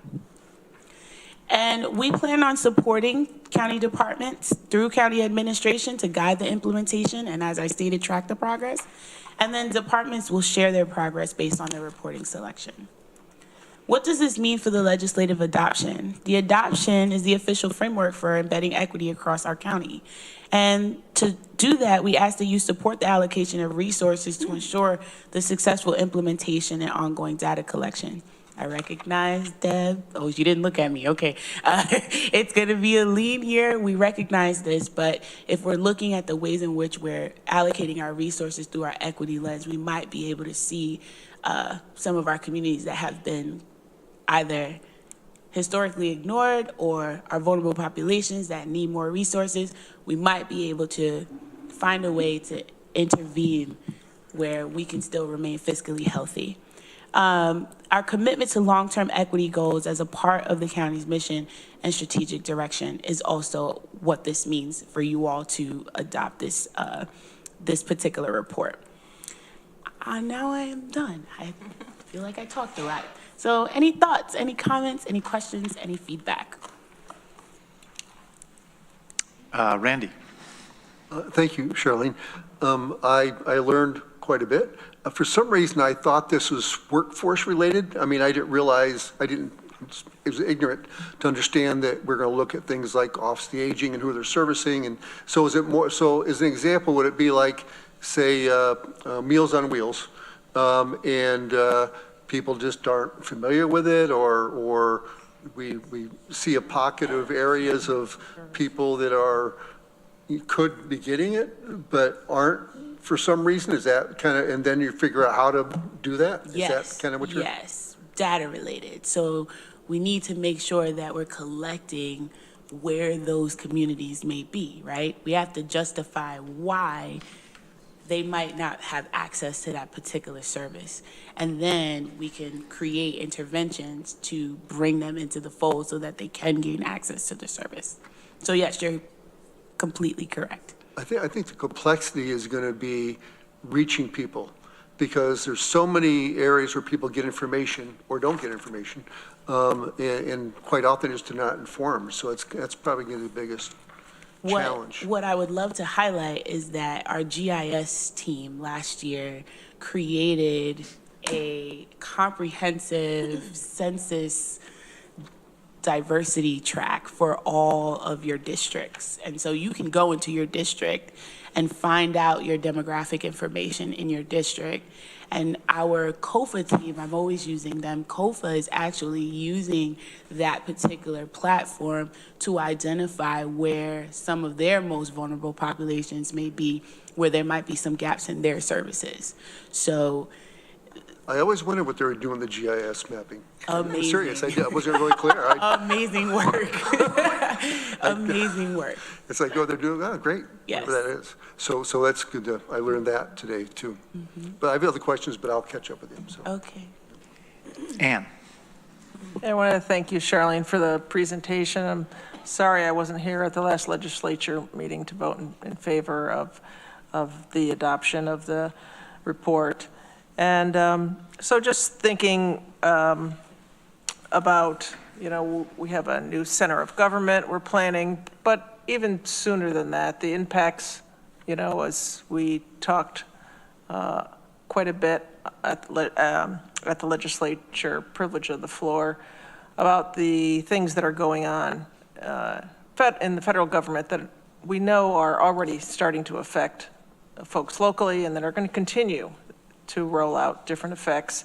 So do you perceive that this is something that could help us too, to be tracking where people are needing more assistance maybe than they were initially? Or do you see any way that this could help us help to see where the needs are in the community? Immediately, not yet. I have to be transparent because we haven't done this work.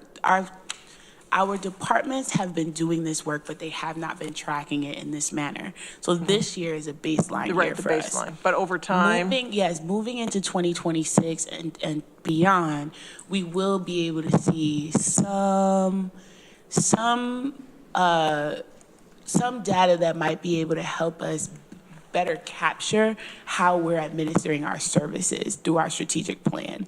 How we plan on doing that and analyzing that data, we have not identified that yet. But if I can think prudently, I believe we might be able to ensure that whether it's based on a program or it's based on a department, our department heads, in their knowledge of their scope, are able to assess how they're allocating their specific resources so that when they provide that information to the legislature has that lens as well. So I think it's more about our communication. It's more about the ways in which we look at the data. It's going to be what interventions we choose or don't choose to engage in. It's going to be more comprehensive than just a one-off, but we do have an opportunity to engage in better communication around our data and around our service delivery in alignment with our strategic plan. But that's going to take a little bit of time. I hope that I was clear about that. Yes, and so, over time tracking year over year, I think this is really, really important work that I would just remind my colleagues to remember this, when we come to budgeting time, and think, it's going to be a extra lean year possibly, but just think about our core strategic values and about serving our community as best we can. And this is one way that we can do that, I believe. So thank you. Amanda. Thanks so much for the report, and thanks for bringing up the GIS data. If you haven't had a chance to look at the website, please do. Each district is broken out, and you can find out more about your own district. Can you tell us again specifically where we find that on the website? So right now, I have been working with GIS to get those maps back up onto the website. Since the integration, you found it? Yeah. It's up? Okay. Sorry, I was looking, yeah. All right, great. So it's at tompkinscounty.gov/all-departments/GIS-division/census. You can also navigate through the menus to all departments. GIS division is listed as its own department, even though from another vantage point, it's not a department, and they're there. And I just noticed that the districts are updated to the new districts. 16 districts? Yeah. Great. That was going to be my next question, is how that was going to shift, but it sounds like the smart people know how to do that, so great. Thank you. Veronica, would you send that link to all of us, please? Yeah, Thank that'd you. be great. Thank you. Greg. Thanks, Charlene. Is this a complex issue? Is this a challenging topic where there's nuances in this? Would you agree with that, or is this pretty straightforward, cut and dry? I have a bias, right? Because this is my brain, right? Sure. I think like this all the time, so it's very cut and dry for me. But I do recognize that there's a learning curve because there's a lens you have to engage in. And that lens is learned over time, and you have to continue to massage it. It's like a muscle, right? Yeah. You have to continue to keep working on it. So yes, in that case, it's not cut and dry. Yeah. It could be very complicated. So I think as we look at this, and I'm a white guy, Amanda, the comments that you made earlier, I don't support those things, right? And I think your background and where you come from and how you're raised and all of these factors that go into play are your lens. But as we get older and we experience more life and we have more opportunities to engage in these conversations, we hope that our lenses change, right? I sort of look at the eye doctor, right, where it's like A or B, now B or C, right? And like we should be constantly refining the lens in which we look through. So I think it's important to remind people that everyone comes to this conversation with maybe a different shade of glasses or a different background. And part of this is meeting people to an extent where they are and trying to get them in under the tent and become believers and people who will actively participate rather than push people out, because that's not the goal of being inclusive in our community. So I think we should always keep that in mind, that different people are going to come. Some people are just going to be born into a world, into a life, into a family where this is just the topic of discussion and this is ingrained who they are from a very young age. Other people come from different parts of the country where this may be considered a foreign topic, but now they live here and we need to bring them on board. And so as we go through this conversation, it's important to remember that not everyone is in the same place, and that it's really important for those of us who understand the value and who live this and who it is a very easy concept to grasp, to meet other people where they are and help bring them over the finish line rather than push them out of the tent. Because I want to be one of those white guys that's a part of the solution, right? That stands up, my female colleagues, my colleagues of color, colleagues, however they identify, wherever they come from.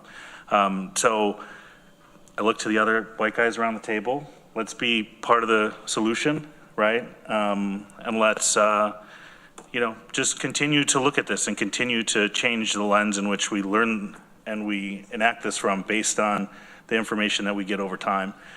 And to those that may have visceral reactions to certain things, let's try to bring more people in than push people out, because I think this will take a collective approach.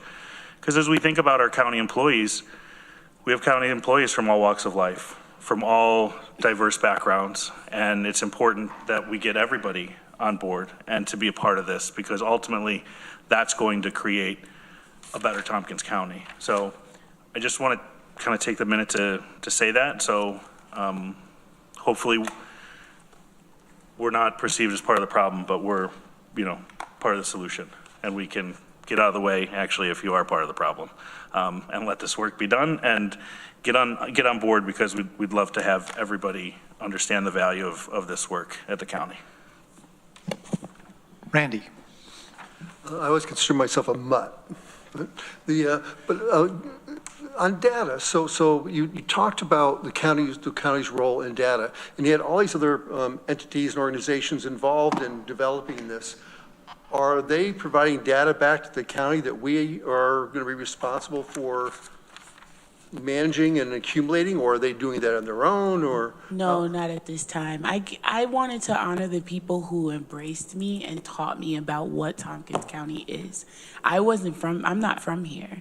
So I came in blind, right? And you have to do this work, but your lived experience is not doctrine. I couldn't do this work as Charlene Holmes from New York City. I had to understand the nuances of this specific community and provide a work product that was going to address this specific community. So I honored those people because they gave me their stories. They gave me what they experienced, any resources that had been allocated, financial understandings, basic understandings about the historical context of this space.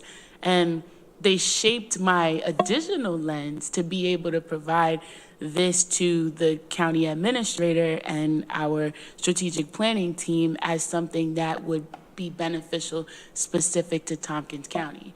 We could take this and try to put this in Schuyler County. I always say it wrong. Schuyler? Yeah, we could try to take this particular work product and go to Schuyler County and say to them, adopt this institutionalizing equity report. Would that be specific for Schuyler? No. This was specifically created for Tompkins. And so I wanted to honor the people who sat and talked and worked. And I mean, I'm looking at Brittany as many times as and Katrina. I need the notes from 2010, right? And they had them for me in 2 seconds. that was really what they gave me, was the context about what this particular space is and why this would be helpful to ensure that we're not only writing our mission and aspiring our mission, but bringing our mission to life. And then I'll never forget Dan Klein, my third day here. We were in a meeting and he goes, "This is all philosophical. How are you going to operationalize this?" And I never forgot that. And so this is my response. Thank you, Dan, for challenging me. This is my response, right? For folks saying, "You're not from here. How can you bring this to life?" So that's why I wanted to honor those folks. So we will not have a responsibility for data to these organizations.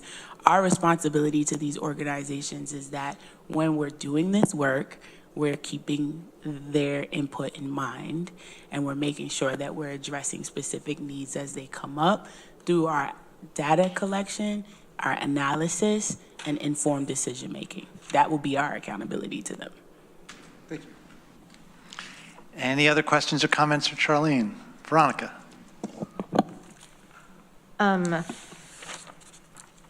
Maybe 2 or 3 things. One, can you remind us, the listening tour survey in here, the legislators also got that, right? No. Did we? We did not have a formal listening tour. You mean like in the report, or did we meet together? No, I know we didn't meet together. Oh, okay. I mean, the survey that I think you said was after the listening tour, that was like, has your department implemented? Oh, yes. No, that was staff only. I know you guys are staff, but I didn't send it to the legislature. Yes, the legislature was not a part of that. Okay. What do you have recommendations on, I guess, what the legislature can do?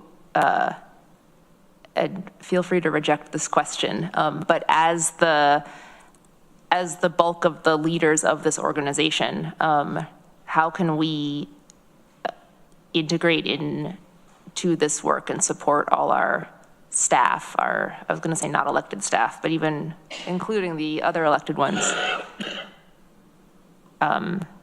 in continuing with what you've facilitated the starting of? I think I'll speak on behalf of the staff that have shared their thoughts about the legislature, and I'm going to be transparent. The biggest thing you all can do is go along on the journey with us. So when there are trainings and there are opportunities and there are ways for you to engage with staff and converse and debate and provide your feedback, it is almost crucial. And so I would say, don't shy away from being a part of our community. And there are a plethora of ways to get involved. Our Jedi has done an amazing job providing opportunities for our staff, and they're going to be even more focused this year. And GARE is coming here in Ithaca. It's coming to Ithaca in October. And remind us what GARE is. GARE is the Government Alliance on Race and Equity. We are a member. They are having their local meeting here in October, from October 19th to the 22nd. And it would be amazing to see every single legislator there, shaking hands, kissing babies, saying hello, right?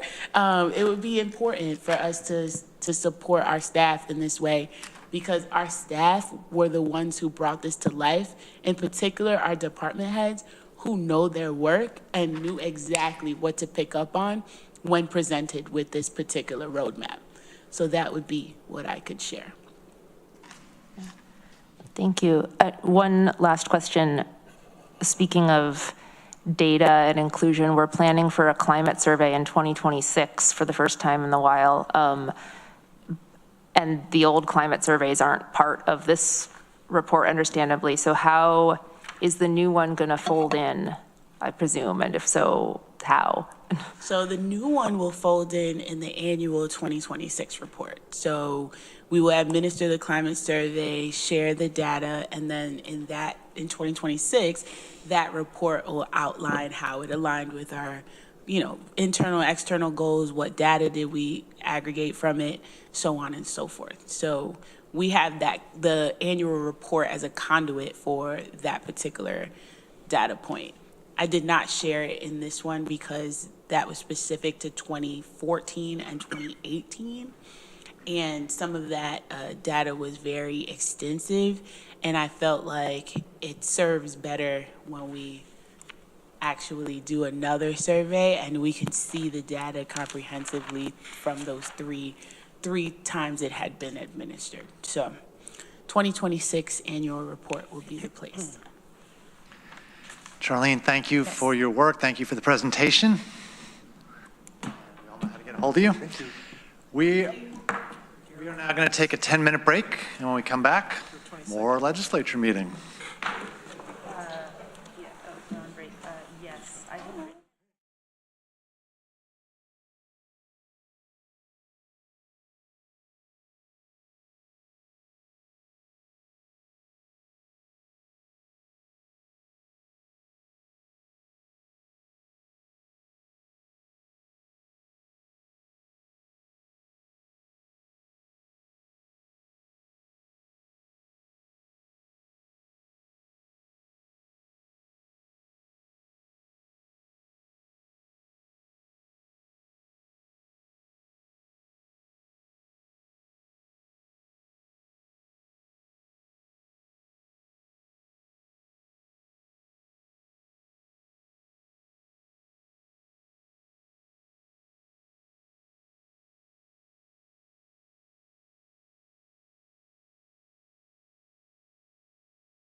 Well done. Thank you. Okay, we are back in session. Please make your way back to your seats. It's like, for me, it's like, hey. We're going to subject other people to us.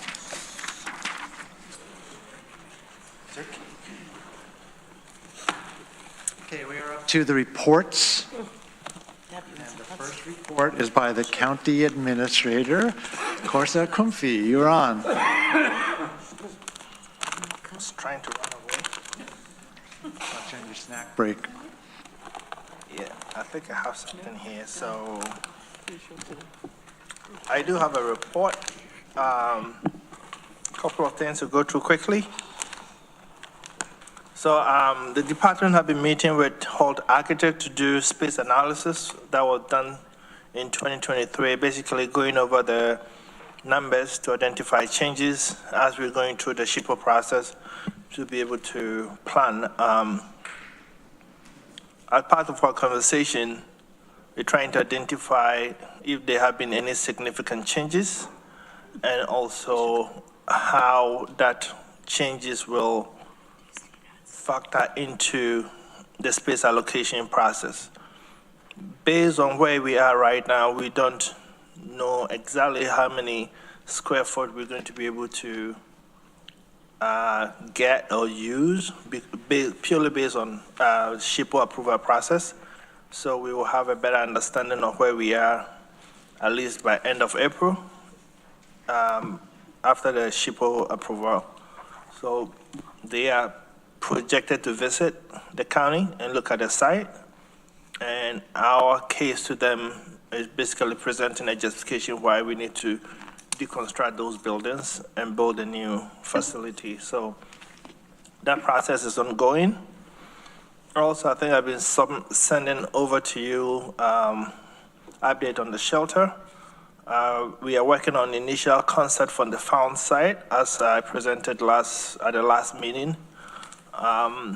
We met with our consultant, and we are hopeful that by the next legislative meeting, we will have a draft concept for you to have a look at.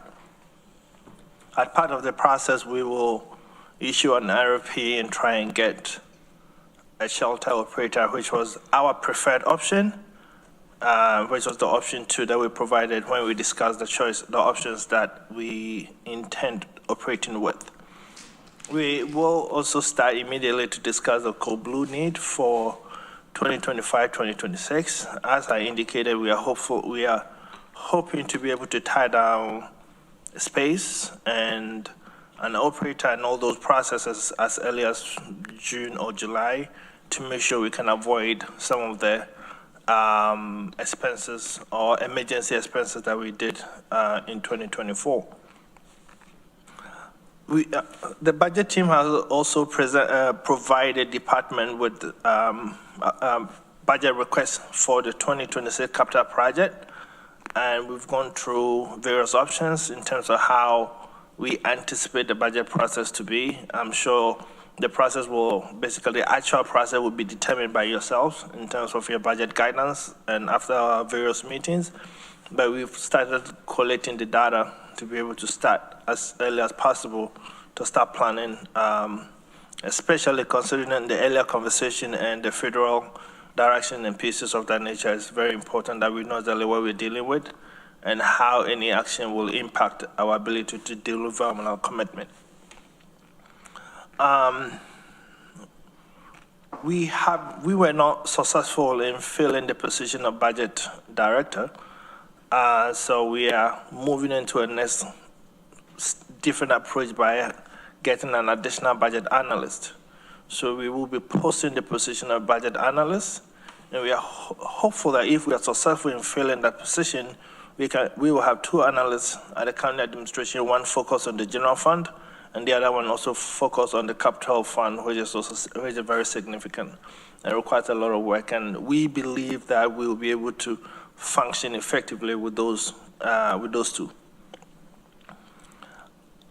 We are gathering information about the federal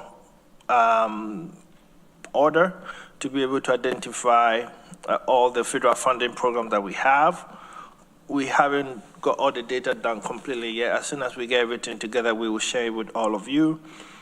So far, there's no immediate action that affects us, but there's still a lot of concern because of lack of clarity. And we continue to monitor the update and also follow up with the department to see how any action will impact our programming, but we don't have any immediate impact yet. Also, the job posting for DSS and Whole Health Commissioner are underway. We are anticipating posting both positions hopefully by the end of next week. I will be sending out an email to the various oversight committee to identify legislators who want to be part of the hiring process. We are going to set up 2 different hiring committees, and we intend going through the process concurrently. So that information will be shared out. DSS Commissioner details are pretty much done. The Whole Health, because of the 2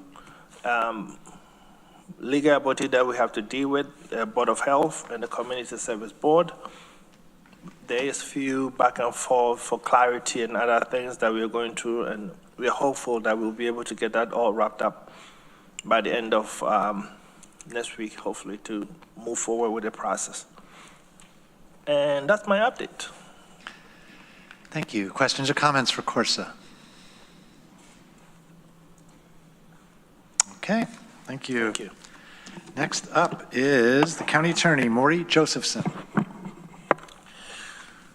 Good evening. I thought Charlene's presentation and Corsa's update were actually very inspiring because notwithstanding all the gloom and doom that we were hearing about before over things happening in Washington, and there surely is a ton of it, that we continue to do the good work that we are accustomed to doing here and that we're known for doing here.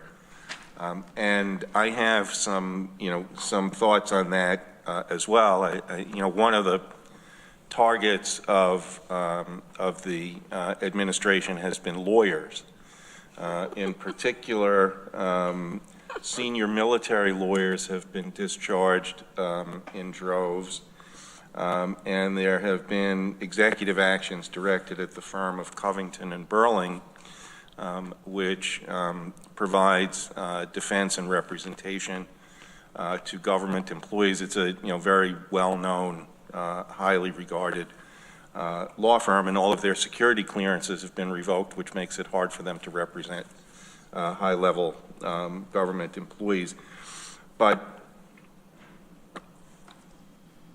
we continue, regardless of that. We just keep putting one foot in front of the other, particularly the lawyers who aren't in it for the money. And in that, as an update, our Attorney General, Letitia James, brought the second motion to enforce the TRO against the federal funding pause in Rhode Island, because in a game of more or less reverse whack-a-mole, governments are having a hard time getting at their federal money, and you don't know where it's going to come up, what program it's going to come up in, and it's very diffuse. So they made another motion concerning FEMA funding to get that flowing again. And in our another thing that's happening with those litigations is that the state of Illinois, the city of Chicago, and all the defendants in the case challenging their various sanctuary ordinances have made their motion to dismiss that case. So again, the lawyers are at it. And in terms of putting one foot in front of the other here, I just thought I'd putting all that stuff aside and sort of giving you a typical day in my office, some of the things we cover. We do a lot of work on the shelter development and the various aspects of it. and, helping, that whole set of projects and issues move forward. But some other things that just come up that, we're still working on, things like conservation easements, issues relating to indemnification of a public officer, disciplinary actions with respect to employees and union grievances, hotel occupancy tax, HIPAA issues, contract dispute between a department and a vendor, trying to manage that and position ourselves as best we can for litigation if that happens. Regulating access to tower sites, because folks like to come and, hang stuff on our towers. And, we don't necessarily, know what's going on with all this. So that's, of course, advice on how to, working with Monica as well, responding to press inquiries that come in on diverse subjects. So all that good work continues, and we're, of course, also still recruiting for our paralegal position. The resumes are coming in. Hopefully, the third time will be a charm, and, I've basically given myself until the end of this month to come up with a plan for my office overall as well. That is my update, unless anybody has any questions, or you can, send me any questions or call with any offline anytime. Questions or comments for Maury? Ann? I'll talk to you offline, but I thought you were going to talk about this today, about lawyers, guns, and monies. But again, we can talk separately about that. That is a song lyric slipping into the conversation, correct? Warren Zevon. Yes, yes. I recognize. Good job. I was hoping you would make one, but. You want a lyric? Yeah, it could be for next time. I'll come up with one, right. or maybe by the end of the meeting. Okay, thank you. Okay, next Won't up. back down. Oh, I did have something else too. Rich had, and Zach Wynn had brought up the issue of protesting, and just to show that we have, lots of useful, practical things at our disposal.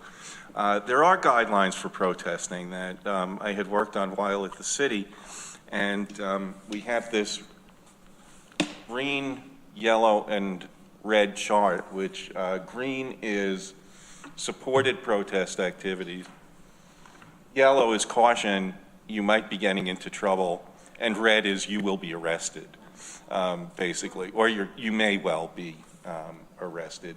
And that was something we worked on in collaboration with the civilian, I'm using a New York City term, the Civilian Complaint Review Board, but the local equivalent of that. And we also reduced it to a general order. So if anybody's in need of, some set of guidelines as to what you should or should not do while protesting, we have it. I think that would be good if you could share that with the legislators. Happily. Please. Thank you. Mike Lane.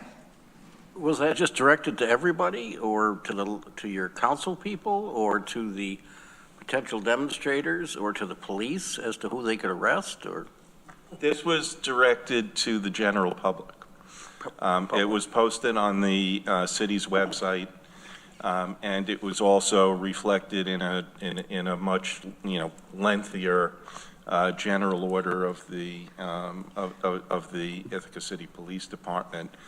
It was something we did in early 2021, following the worst of the, I shouldn't say following the worst conduct of the protests in 2020 here.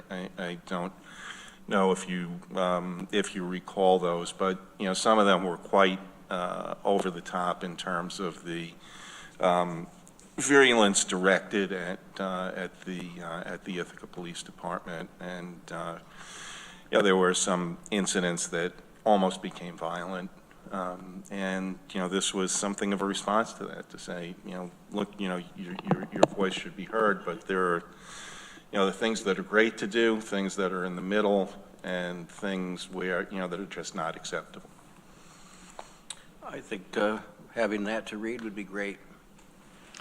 Happy to send it around. Any other questions or comments for the county attorney? Of course, it has one.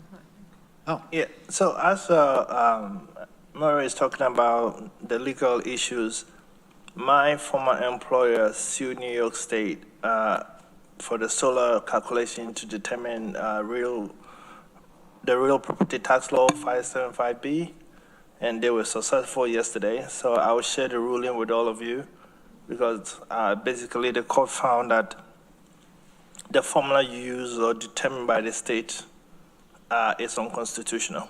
So I'll share it with all of you. Thank you. For sales tax? No, for property tax? Property tax, The formula?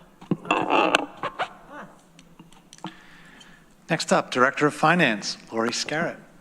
Thank you. Tonight I have the January 2025 sales tax report. I want to remind you that this is an estimate from the state and not based entirely on actual numbers.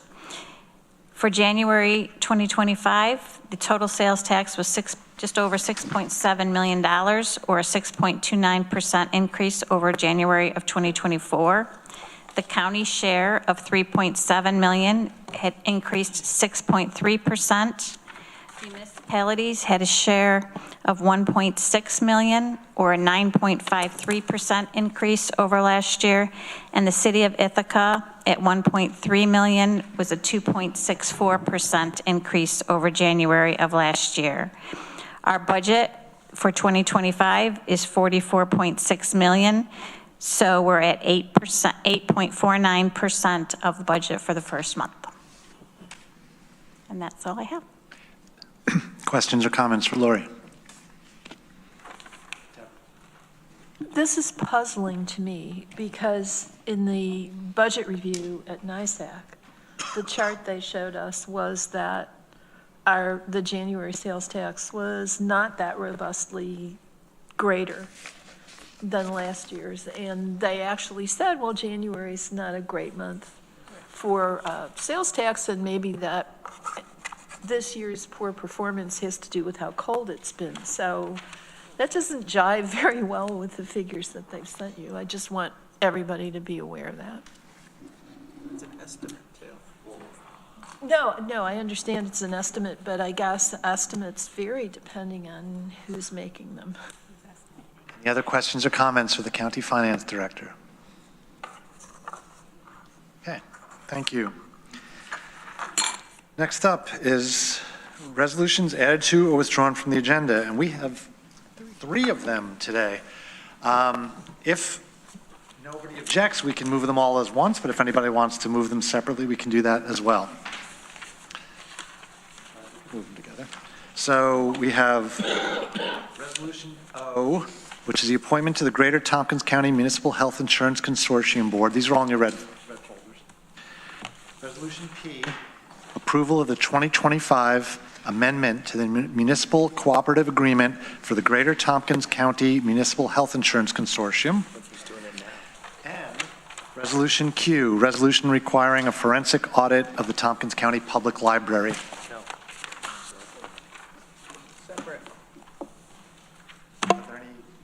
I see some puzzled looks. There's some questions? I would like to vote on them separately. Separately. Shall do. Someone want to move Resolution O? Submitted by Mike. Oh, right. So Mike Lane, would you like to move Resolution O, appointment to the Greater Tompkins County Municipal Health Insurance Consortium Board? Just to add it to the agenda. We've got to add it to the agenda, right? Yes. That's what the motion is. Yeah. Okay. That's where, in my head, I was confused. Oh. Yes, I would like to move that, please. Thank you. And Travis seconds. Okay. Any discussion? All in favor of adding it to the agenda? Any opposed? Does Lori get a vote? That is unanimous. Resolution P was also submitted by Legislator Lane. Do you want to add that to the agenda? I'd move that also, the approval of the 2025 amendment to the Municipal Cooperative Agreement. Greg seconds. Any discussion? All in favor of adding Resolution P to the agenda, please raise your hands. Any opposed? That has been added. And then Resolution Q, resolution requiring a forensic audit of the Tompkins County Public Library. I guess I'm moving it. My name's on it. Deborah, you're seconding it? Okay, thank you. Discussion? Okay, everyone, please have a vote. Let's have a vote in favor of adding it to the agenda. Raise your hand. Thank you. Any objection? Any? No. Okay, good. That's unanimous. Thank you. Little brain glitch there. All right, we are now up to the consent agenda.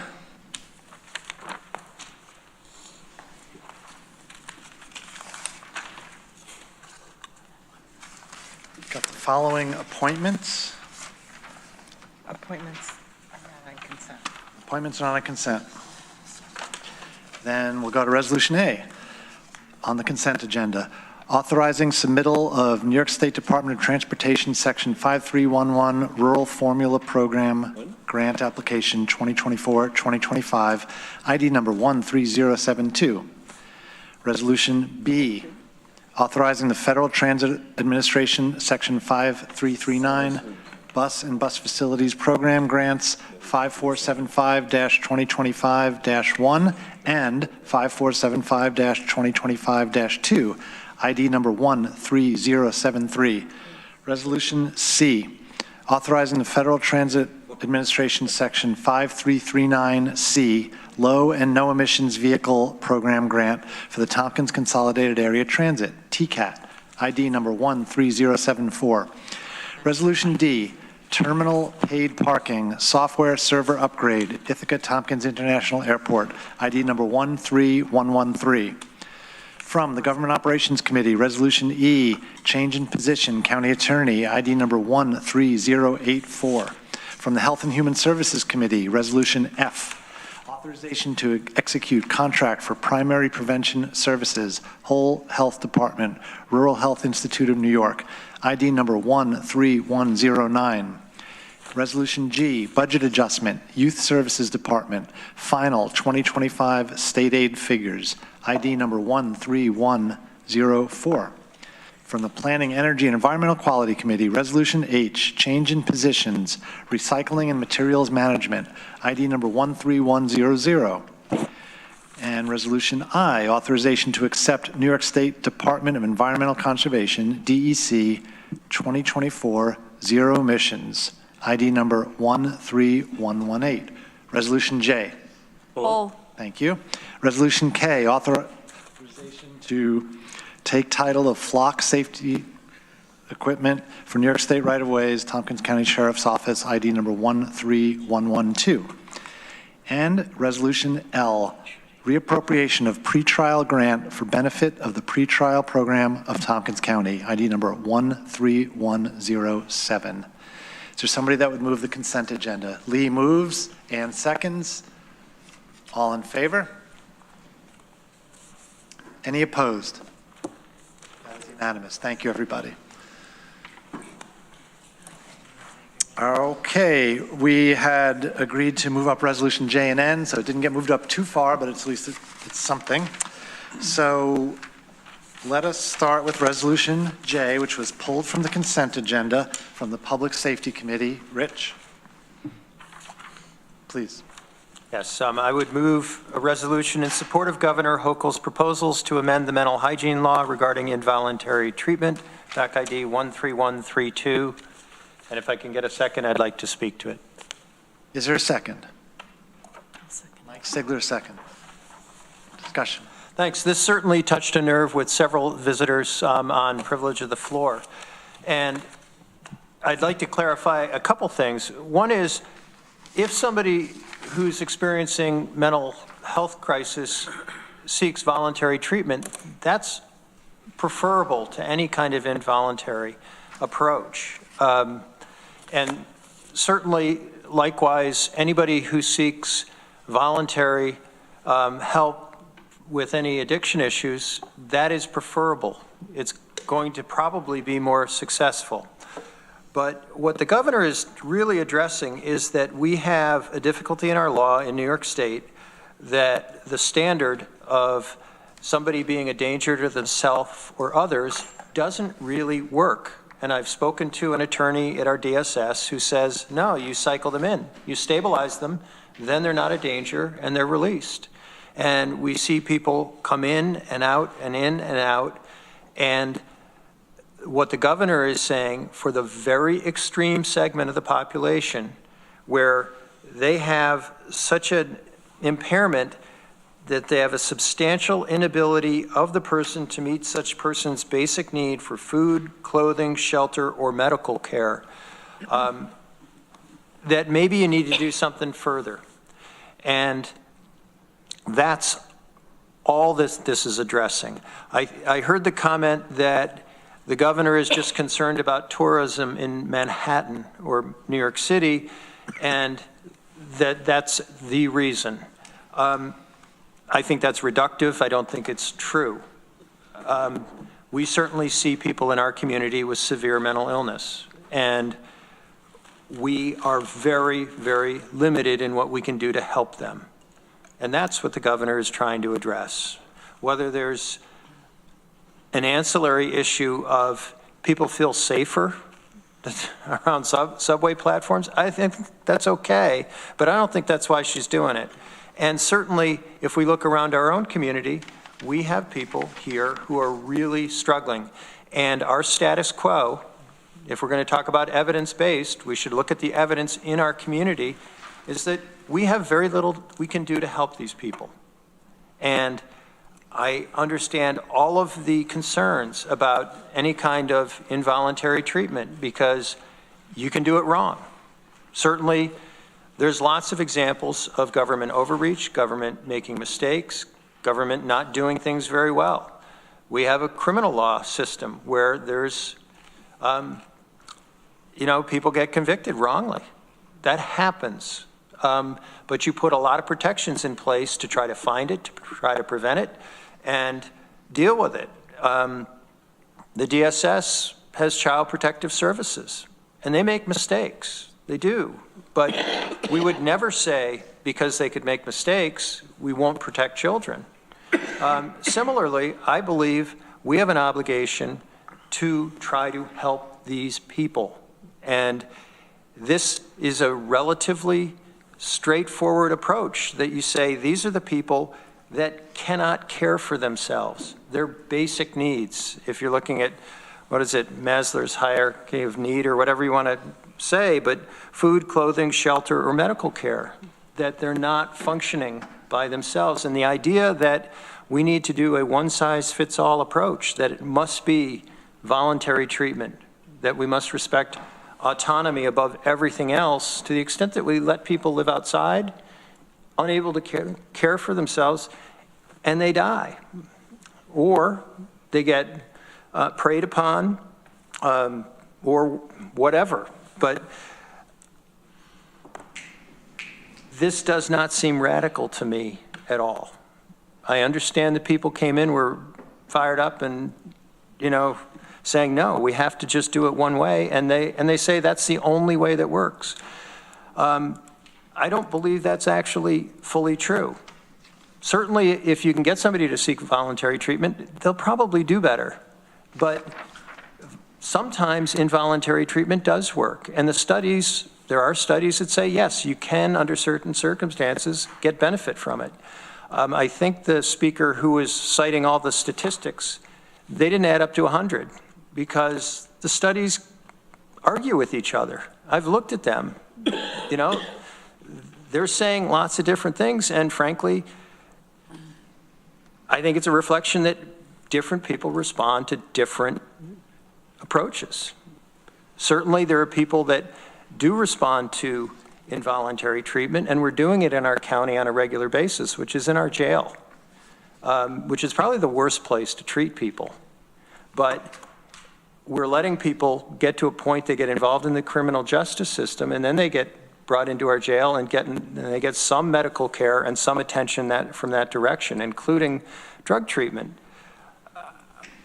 I don't think this is just out of bounds, and we should just not reflexively say, we're not going to do this. Because if that's our push, then the status quo is our policy, that we don't help these people.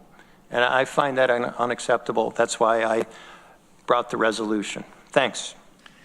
And before we go on, I'll just remind everybody, including anyone who's listening, this is not a question of whether we're going to institute this policy in Tompkins County. This is weighing in on a state proposal. Yeah, Dan, thank you. If I could just extend.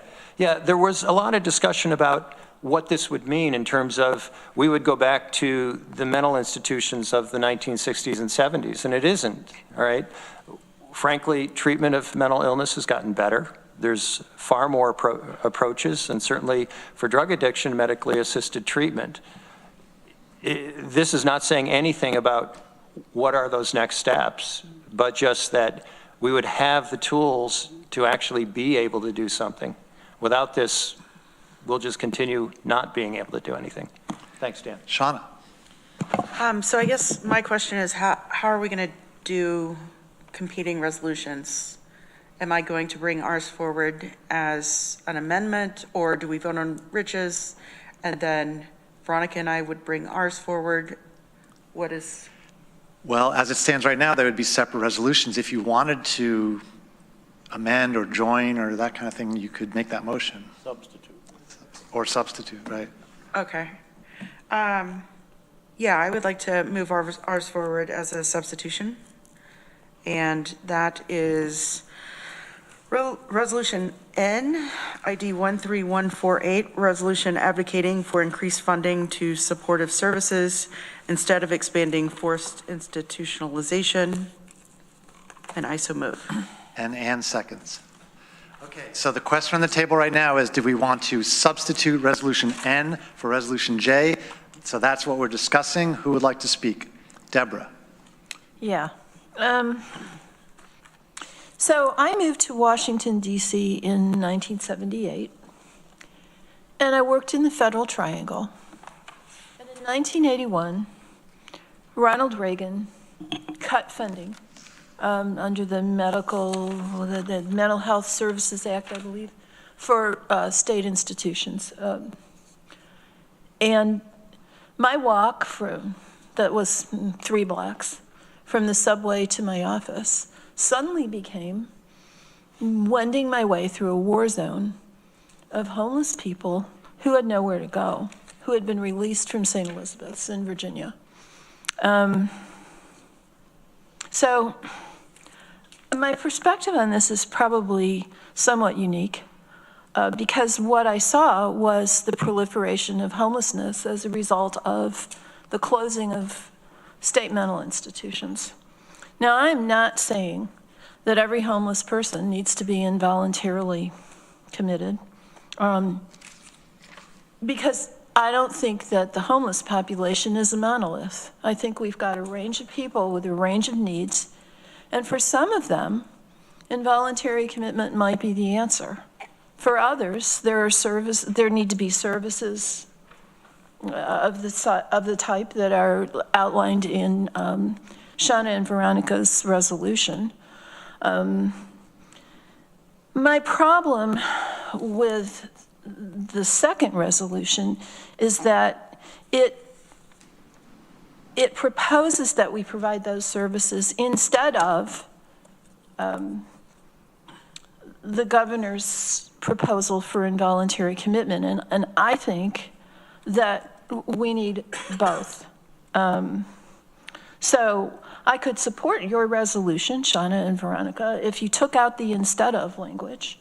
I can't really support it the way it is, and I'm hesitant to support the resolution as Rich offered it because, you know, we hear so much pushback from people who work in the field, and I don't have the expertise to say, you know, they're wrong and Rich is right, or, you know, Rich is wrong and they're right.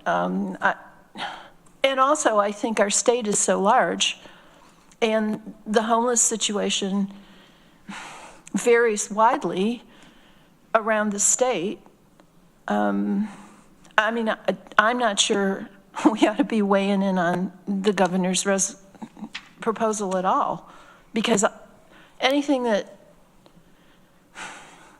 we do here is going to be vastly different from what goes on downstate. And at the end of the day, we all acknowledge we don't have the facilities to accommodate people, whether they're voluntarily or involuntarily committed. So my position on both of these is I can't vote for either one of them the way they're presented. And that's probably not helpful to anybody, but I feel like I ought to be explaining my position. So thanks for listening. Greg. Yeah, I personally would like to vote on them separately so I could vote no on Legislator John's resolution and vote in favor of Legislator Black. I know it's kind of semantics, but I think a no, or if there's a sense of the body that a strong no is what a resolution would be, I think it sends a stronger message than a replacement. I know it's a little bit of semantics, just personal preference, but I'll go with the sense of the body. Ann. Just going off of what Greg was saying, would it be easier to amend the other one? Do you want to withdraw it and do it separately? Yeah, I'm fine with that. I think it'll make it easier for this debate. Seems to make sense. So you Yeah. I'll withdrawing your withdraw. motion? Yeah, that makes sense. Okay, we're back to Resolution J. Mike Sigler. So it doesn't really matter kind of when you speak of this between the two resolutions, because I kind of look at them as competing, but listen, I just don't think we can keep doing what we're doing. I mean, I look at it, I mean, I really think you're in a mental health crisis, and I think that's driven a lot by the health crisis. And I understand, what some people say, people should have a choice, and I'm like, well, yes, but I think if you're addicted, particularly to fentanyl and that brand of drugs, that you're robbed of that choice. I don't think you're in your right mind. And I know people that suffer mental health issues. And when they're not on their medications, I would suggest that they also do not have that choice. It's when they are on their medication and they are at some type of level that you see the real person there. I would suggest, listen, there's a lot of division, I think, in the country right now. What I would also suggest, though, is perspectives upon drug addiction and upon mental illness have changed quite a bit from the 1950s and the 1960s. There aren't too many people in the world now that haven't been touched by drug addiction, whether it be Republican or Democrat, who hasn't lost a child to this or a friend or something. And I think when we talk about this, we're not talking about institutionalization like we did with lobotomies and shock therapy of the 1960s and 70s and beyond. I think we definitely have different treatment mechanisms now than we did back then, and that's what people are talking about. So as this idea, somebody had mentioned violation of personal freedoms, I look at some of these people and they're slaves to drugs. I mean, you literally, and what's being suggested to me is that you kind of are going to leave them in that bondage. And if we don't work to pull them out, listen, marijuana today is not marijuana before, and certainly opioids are not what they were. I mean, I don't see people breaking fentanyl without help. And a lot of those people just aren't going to get it unless you have an intervention. Somebody had mentioned that we should prioritize the treatments before we do this. We are, as a county, frankly. We're building a detox center. We're building a mental health stabilization unit. People are saying it's taking too long. Well, maybe, but it's a big project. I mean, it's multi-million dollars. It needed the hospital buy-in. We're trying to get them in the same building. We're dealing with leases and things like that. I mean, there are a lot of people working on this. So it's not like we're ignoring, and even our shelter. We don't have a shelter plan that's kind of mimics failed shelters where we're just going to house people. We're talking about actually bringing services in. This is not a radical idea. Somebody had said, this has been tried and doesn't work. I looked it up on Google because I'm wondering how many states do involuntary. They said 50 states. I said, that can't be true. There's nothing is ever all, plus the District of Columbia. I'm like, no way. So then I dug a little deeper. It looks like 37 states.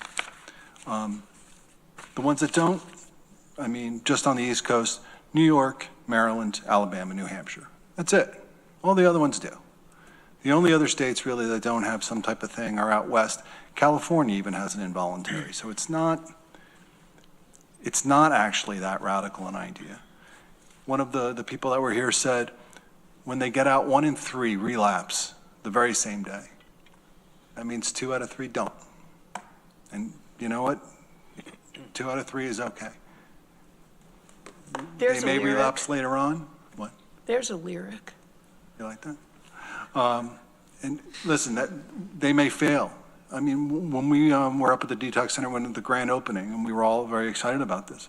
I mean, we do have an obligation to help these people because they're our brothers and our mothers and our sisters so we do have an obligation. And if that means that 2 out of 3 may go on to fail again, then we get them back in there again.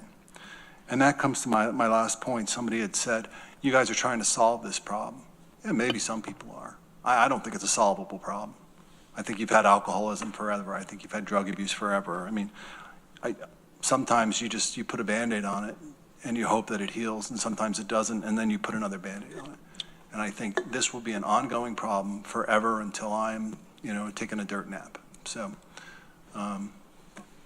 but that doesn't mean we don't keep doing it, because there will be people that will get out of this, but we have to give them that choice. And if we don't do this, I don't see how we do give them that choice.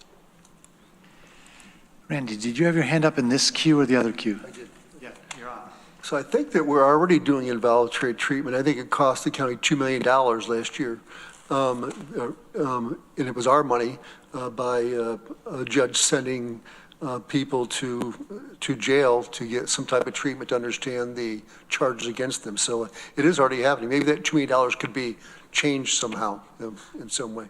But my question is, who commits, if this happens, is it a judge that commits people to this involuntary treatment? Is that how it works?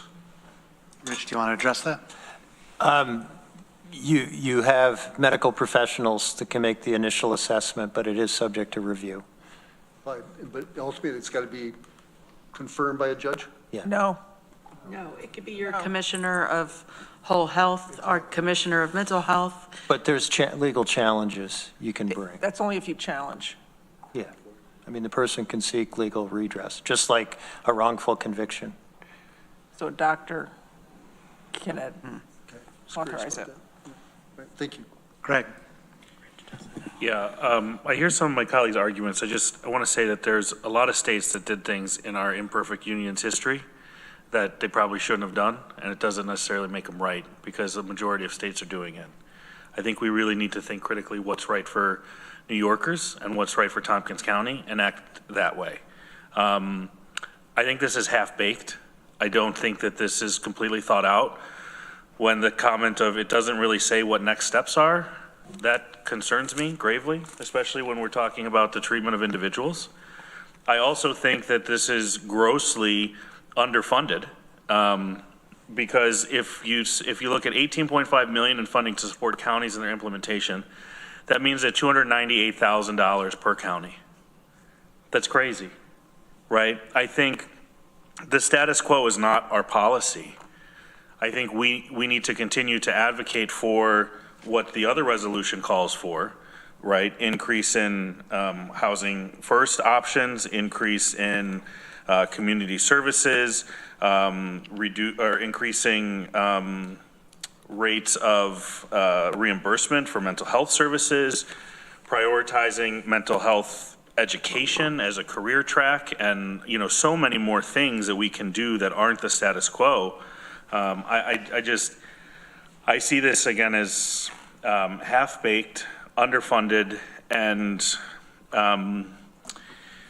this is like grabbing a really bad choice of wound care, to use Mike Sigler's analogy, right? This is not the right Band-Aid for this issue, and I think we need to be doing more. And I don't think we can say if we don't do this, then the status quo is our policy.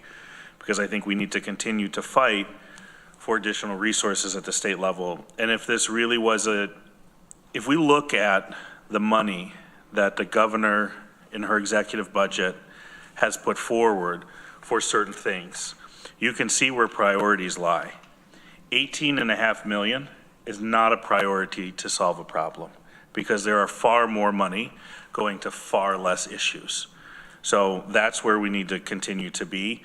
I won't support this for a number of reasons, but mostly I don't believe it's fully thought out. I don't necessarily know if it's evidence-based, and I think that there's better ways, more humane ways to do it.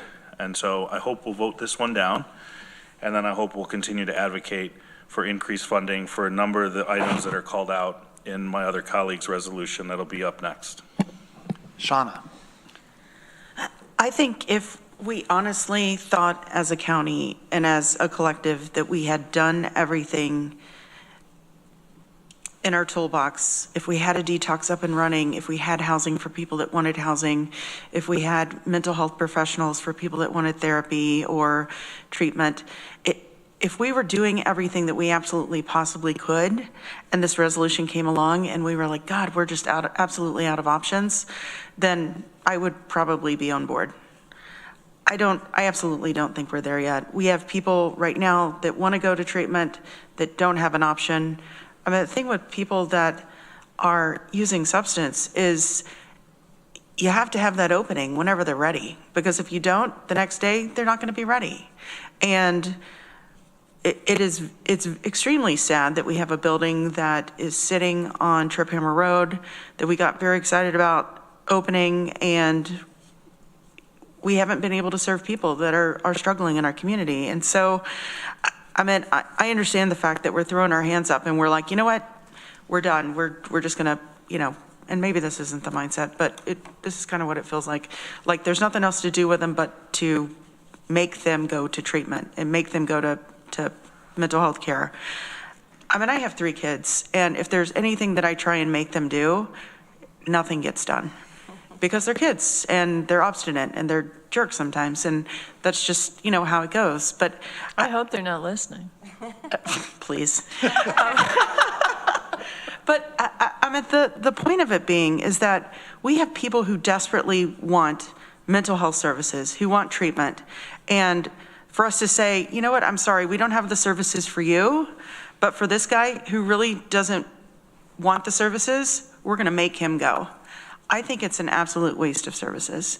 I think, like Greg said, it's very short-sighted to assume that you're going to allocate just a very small amount of money to a program that, I mean, taking care of people costs a lot of money, and to do it right costs even more money. And so, that's why I can't support Rich's resolution. And I mean, we're not going to have all the answers.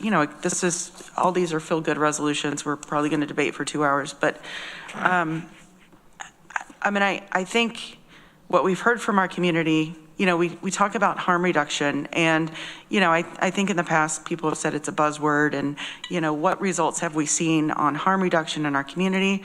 I mean, the fact that people are still alive right now, whether you want to see them or not, that they're still alive to live another day. And, our hope is that, if they do overdose, there's Narcan, there's someone around that could give them the drug that will reverse that. And that, maybe one day they are in fact going to walk into a treatment place and say, I need help. I want to turn my life around. But there's not one of us around this table that's going to be able to make them do that. Travis. New York State has a history of putting the cart before the horse. So in the early 2000s, we created OCFS, and all daycares and child care centers had to become licensed. And over that 20-year period, we've experienced a daycare desert because of the over-regulations for that process. People who are not in the field don't understand part of the problem and how we got to being a daycare desert. And that was the not very well thought out regulations from New York State. We have legalized marijuana, which is great, But now the enforcement is falling on the county, and a few years ago, it wasn't our responsibility to enforce some of this stuff. We have this plan to expand 945. I have a father and 2 sisters who are alive because of 945. They were a harm to themselves and to others and had to be put in a psychiatric hospital. It took 2.5 years for my father to get out because they couldn't figure out where to send him, because people that were in there decided he couldn't go back and live on his own. The reason why he was a harm to himself is because his medications got messed up and he was off his cycle for more than a month. But for 2.5 years, he sat in this place with people that had very different issues than he had, and his mental health deteriorated tremendously during that period of time. But he's alive, and I appreciate the fact that there was a place for him to go. There was a place for 2 of my sisters to go. But this is a plan or an expansion with no plan. People have mentioned the detox center. Why is the detox center not operating? Because somebody decided in their plan that they weren't going to have security, and no nurses wanted to apply, and so they couldn't open. There were too many opportunities for nurses to make money to go to a place where there's no security. They chose not to. We have to think about where we want to be and then go backwards to get there. I don't think that if we did what Shauna said, and we've tried every option, and we've put everything out there, and we've funded these programs appropriately, that if we got to a small handful of people and we had to figure out what's next for them, and we set up something that was appropriate for them, that led with love and care and all those good things, I don't think I would have a problem with this. The Unity House, how many houses have closed because they don't have enough staffing? When you take people that nobody wants to be around and you put them somewhere, and you don't pay people enough to take care of them well, they get treated bad. And these are the things that happen all the time. I don't like supporting anything that doesn't have a plan, that doesn't have appropriate funding with it. So we're going to say we can do this without a plan, without appropriate funding. And to me, that just sends us backwards. So I do want to be clear that if we were doing everything the right way, and if we were spending the right kind of money to do those things, I would be somebody that would say, sure, let's figure out the plan. And let's figure out the plan, not with lawyers and politicians, but let's figure out the plan with people that actually understand this work, that do believe in harm reduction and do believe in abstinence, right? I think that you have a diversity in the room of thought and experiences to put something together that actually works for people. It isn't one size fits all. It isn't only harm reduction. There are people that will tell you, I'm alive now because of abstinence-based programs. I'm alive now because I went to, instead of going to prison, I went to a facility to deal with my substance abuse disorders. There are also people that are alive because of harm reduction. There are people that have gotten their life to a place where they're successful because of harm reduction. I don't believe either is wrong and both are right. 20% of people that go to treatment centers are successful. 20%, it means 80% aren't. We can say, I'd rather have 20% than 80%. The problem is 86% overdose. Not fatalities, but overdose. That, to me, isn't good. For the 20% who are successful, that's great. So I do believe you have to have both. But forcing people into what? We're going to take people off the street and put them where?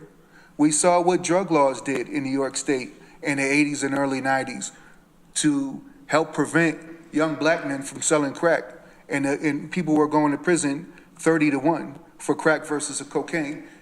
We have these things that we decide are good for people, but we don't really think about them, and we don't have the appropriate people in the space to figure that out. So I can't support this because of everything I just said, some of the stuff Greg said, Shauna said, and actually some of the stuff Rich and Mike said make me feel like I can't support it. I'll leave it at that. I've got Ann, and then maybe we can have a vote after that. I'll try and be somewhat brief. Just building on what other folks have said, and what Deborah, I want to refer to what Deborah said, if that's all right. And after, so this was a few years after that experience in DC. So you said that was late 70s, I believe? 1981. Oh, 1981. So, yeah, a few years after that. 1984 to 1990, I worked at Willard Psychiatric Center, which was opened in 1860, Willard Asylum for the Insane. And there were numerous reasons back then that people were brought there, particularly disproportionately women, because they didn't agree with the religion of their husband. They wanted a divorce. They didn't like their husband. The husband didn't like her. People in the 1940s, people that we rescued from the Holocaust for various reasons, that they didn't fit into our society. They were put there. I could go on. When I worked there, began there in 1984, there were people there that were in there for 50, 60 years. And if they weren't, if they didn't have an issue back then, as people said, once you're institutionalized for that amount of time, you are forever changed and you have a difficult time fitting back into society. But when I was there, we were moving, and the state was moving to get people out into the community and to close down the institutions. And I think Willard and the state resources in this area were able to do a pretty good job. Most of the people were elderly because they had been there for just about forever. And they moved into nursing homes, supported residences, group homes, things like that. So that was successful. But also just reading the records, I found a lot of records in the basement about why people were brought in. It was pretty horrendous. I also then worked at Drug and Alcohol Rehab Center down in Elmira, in an inpatient voluntary setting, and was able to help. That was a different time. That was from the early 90s, so that was a different time for drugs, and people were much more successful. The drugs now are really harder to get over. But anyway, there was a big difference I saw in the settings where people were choosing to be there. And so I'm glad that the DSM-5, the Diagnostic and Statistical Manual of Disorders, does state now that addiction is what do they call that? A mental disorder. A mental disorder in a way, because it makes it easier to get treatment in some ways. But in other ways, when you look at things like this, where we're talking about institutionalized or admitting people against their will for treatment, I will say, then I don't see it as a good thing. Because where are they going to go? As people have said, where are they going to go? We don't have the services for these people. So it kind of reminds me of like rounding people up. We don't have a place for them. And we talked about food, shelter, medical care, including drug and alcohol treatment. We don't have that. And so let's double down, triple down on that. We're working on that. I know we are already working on that here in this county, and somewhat better than some other counties, but there's still a lot of work we got to do. So let's focus on that, and I will not support this resolution. Thank you. Okay, I've got Susan, and then maybe we can have a vote. Just really quickly, I want to say that, a lot of these things are done with the best intentions. And there are many, many health-related movements in this country that have been done from the best intentions. I will say that I was in one of those experiments early in the tuberculosis epidemic. Children who were considered at risk for catching it were taken from their families and put into special hospitals called preventoriums, as in prevent. I was one of those children. I was removed from my home when I was 6 years old. My widowed mother had no choice in that. I was very fortunate. I didn't have a horrific experience because I had a kick-ass mother who was a survivor. but I saw plenty of abuse in those hospitals, in the hospital that I was in. They were everywhere. The Cayuga Nature Center was a preventorium. And I think there was another one in Lansing as well. So it was done for the best intentions. Everybody wanted to do the best for children and their health. So I'm very concerned when I hear involuntary. And I do think that we need to have the services that go with it. I understand the desire behind it, and I support that. It's very different from what I went through, but involuntary is concerning to me. Okay, we have Resolution J supporting the governor's proposal, and we are going to have a vote. Can we have a roll call vote? We sure can. Susan Curry. No. Deborah Dawson. No. Rich John. Yes. Ann Corman. No. Mike Lane. Yes. Greg Mezzi. No.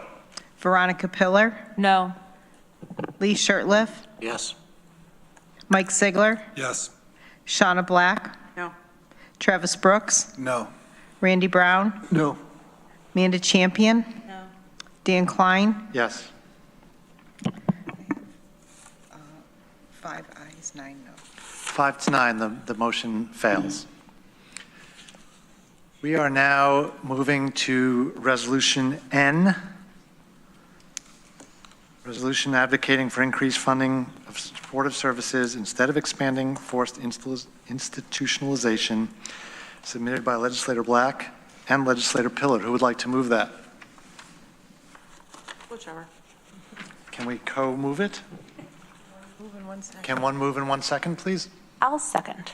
Shauna moves, Veronica seconds. Thank you. Thank you.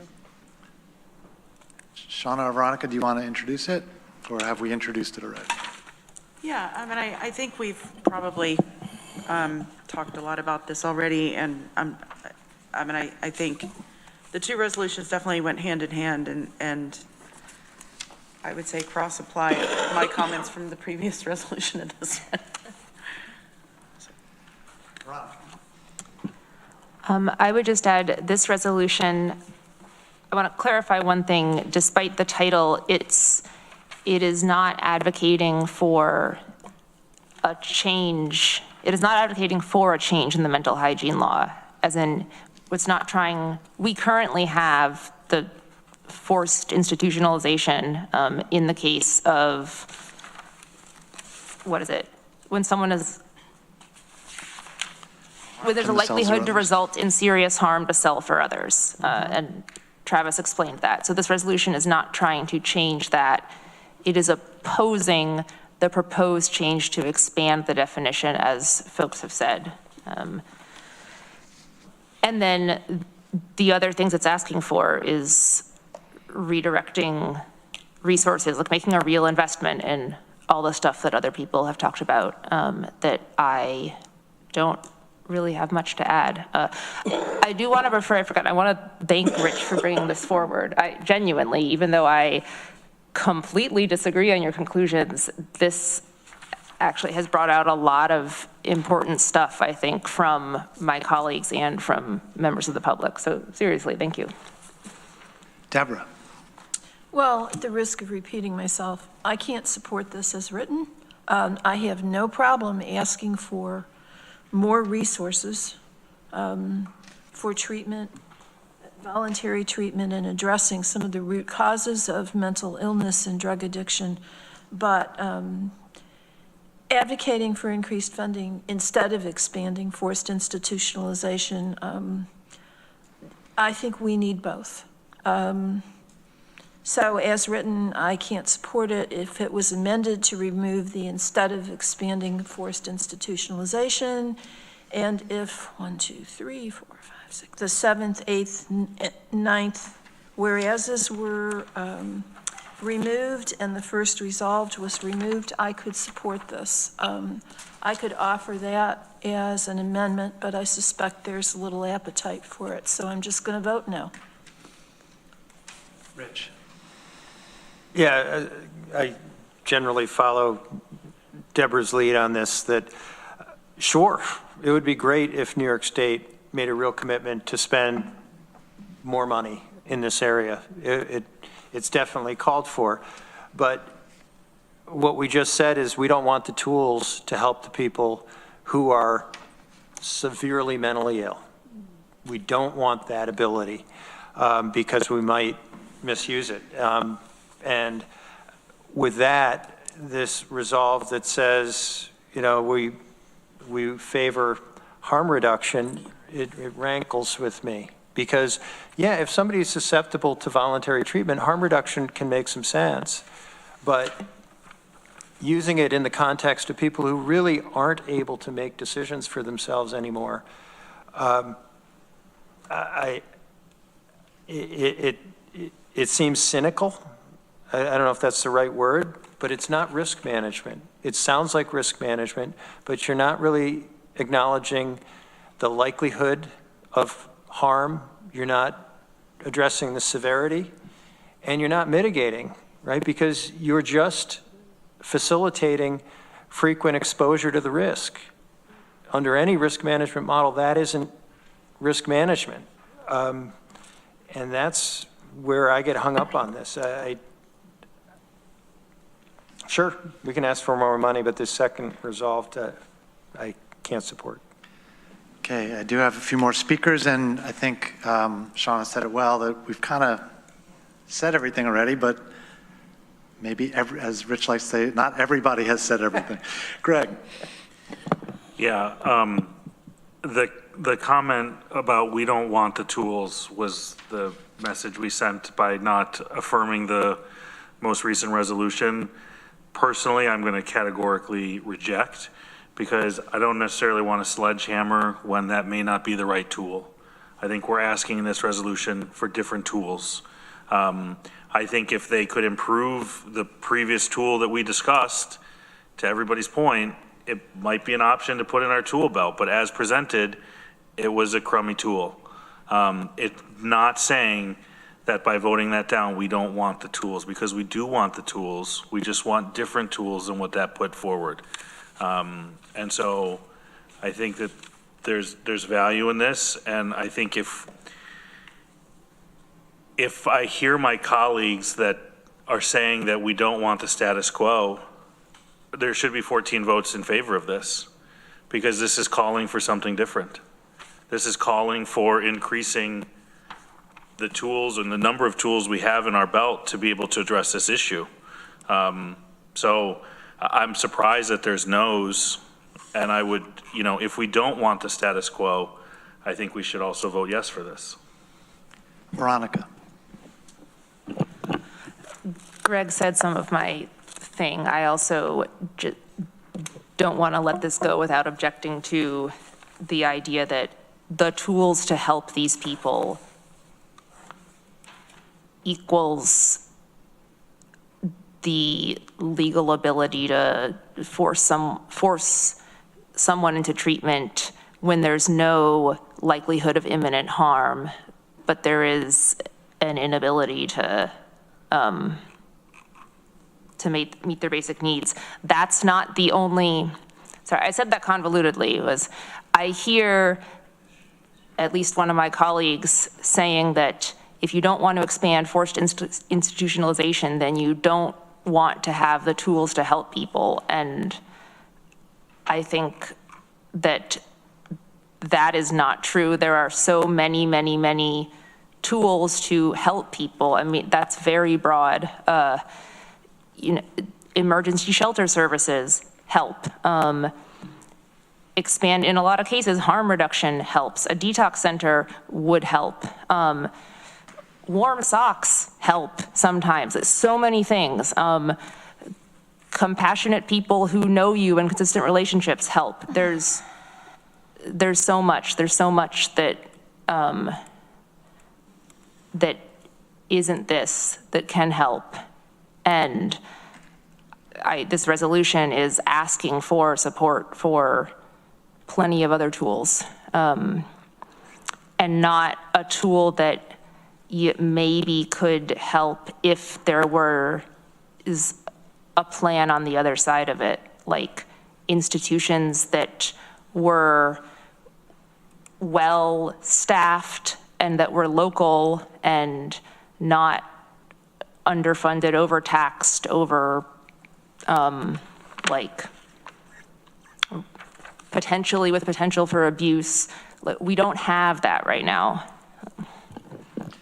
Randy. We haven't talked about mental health enough here in this legislature, in my opinion. I think everybody has mental health issues. I know I do. And some people can manage and some people can't, right? And sometimes thoughts come into your head and you hear a voice talk to you. It's probably you, not always. But I know I talk to myself way too much. But so I've always struggled with the thought of housing first when I first got in the legislature. But I've come around a little bit because I think that the success is much higher if you can put people in some type of housing. I really believe in the second wind cottages type of environment. And because people having a safe space means a lot. And stacking people on top of each other is not a good idea, especially when they have shared issues. So I'm not sure I'm going to vote for this. But I would really like us here in the legislature to really talk about a plan to house people, and I think we're headed in that direction. So thanks. Deborah. Yeah, I absolutely did not say that we didn't need other tools. We need a range of tools. We need a range of tools that includes the possibility of involuntary commitment. I fail to see how if someone is unable to meet their basic needs. I don't think she was referring to you. It wasn't you, Deb. It wasn't you, it was what Rich said. I just don't see how, if somebody is unable to make responsible, self-serving decisions about feeding, clothing, housing themselves, getting medical care, they're not in harm's way. There's a variety of harms that we're trying to reduce. And I honestly think from some of the people that I've seen, they're not in a place mentally where they can make sensible decisions for themselves. They may not be the vast majority of our homeless, but they are a substantial number of them. I have Mike Sigler, and then I'm really hoping we can vote. I won't say it better than Deb, so that's fine. Okay, I'm assuming we'll have a roll call vote again. Let's have a roll call vote, please. Susan Curry. Yes. Deborah Dawson. No. Rich John. No. Ann Corman. Yes. Mike Lane. No. Greg Mezzi. Yes. Veronica Pillar. Yes. Lee Shirtliff. No. Mike Sigler. No. Shauna Black. Yes. Travis Brooks. Yes. Randy Brown. Yes. Amanda Champion. Yes. Dan Klein. No.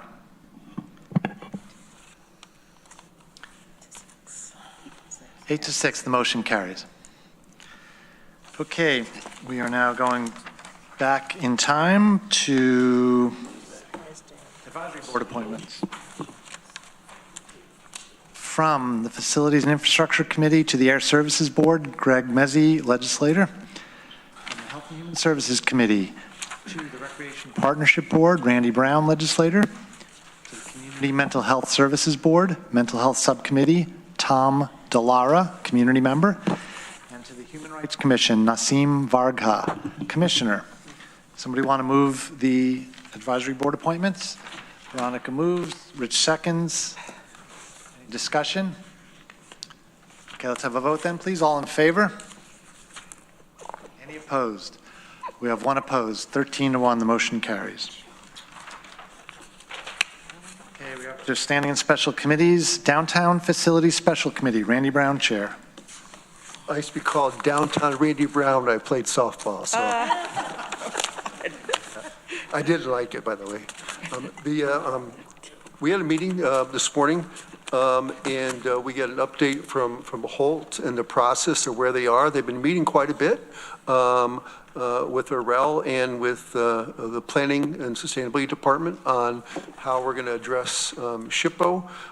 They're moving right along with that, and there's conversation that's gone back and forth. So the goal is to have something from SHPO. They're going to be here in April, I think early April, to get some ruling or decision by them as to what they're going to require us or want us to do with the buildings that we currently have. We also talked about deconstruction and the process for that. But I think things are moving along. We're right on schedule for where we were. And they're doing a lot of work. They're currently meeting with all the departments again. That happened a lot today and this week. And our next meeting is planned for April 1st, but I'm not sure we're going to have that meeting yet. So. Comments or questions for downtown Randy Brown? Randy, you've been chair of this committee a year. Why did you take this long to tell us that? It just popped in my head. Okay. Any questions or comments? Okay, thank you. Facilities and Infrastructure Committee, Lee Shurtleff, Chair. Facilities and Infrastructure met on the 20th, and several of the resolutions on the consent agenda came from that meeting. And the bulk of the meeting was dedicated toward goals for 2025 and some things to be looking forward to coming through facilities infrastructure. Airport master plan is nearing completion, and moving forward, as Randy has reported on the Center of Government, extended discussion about the green facilities phase 2. In particular, the departments are looking for some guidance from the committee, from the legislature, as to how to approach phase 2, given what the expenses and complications from phase 1 brought us. So that will be a good part of our discussion this year. Federal Transit Administration triennial review will take place this year, and there's a significant amount of effort going into a lot of changes given the last review through the Department of Planning and Sustainability and ITC-TC. So we'll be hearing more on that. And I did have some feedback from the Public Safety Committee last week that as we're working on our goals that they'd like to have us return to the discussion of the public safety building and the long-term planning on that. So there's where we'll be moving forward. And the next meeting will be held again on the 20th of March at 9 o'clock. Questions or comments for Lee? Okay, thank you. Government Operations Committee, Amanda Champion, Chair. Thank you. We will be meeting in 2 days on Thursday at 2 o'clock. We have a pretty light agenda. We will be talking with our Director of Assessment about the latest AEM report, the Annual Equity Maintenance Report.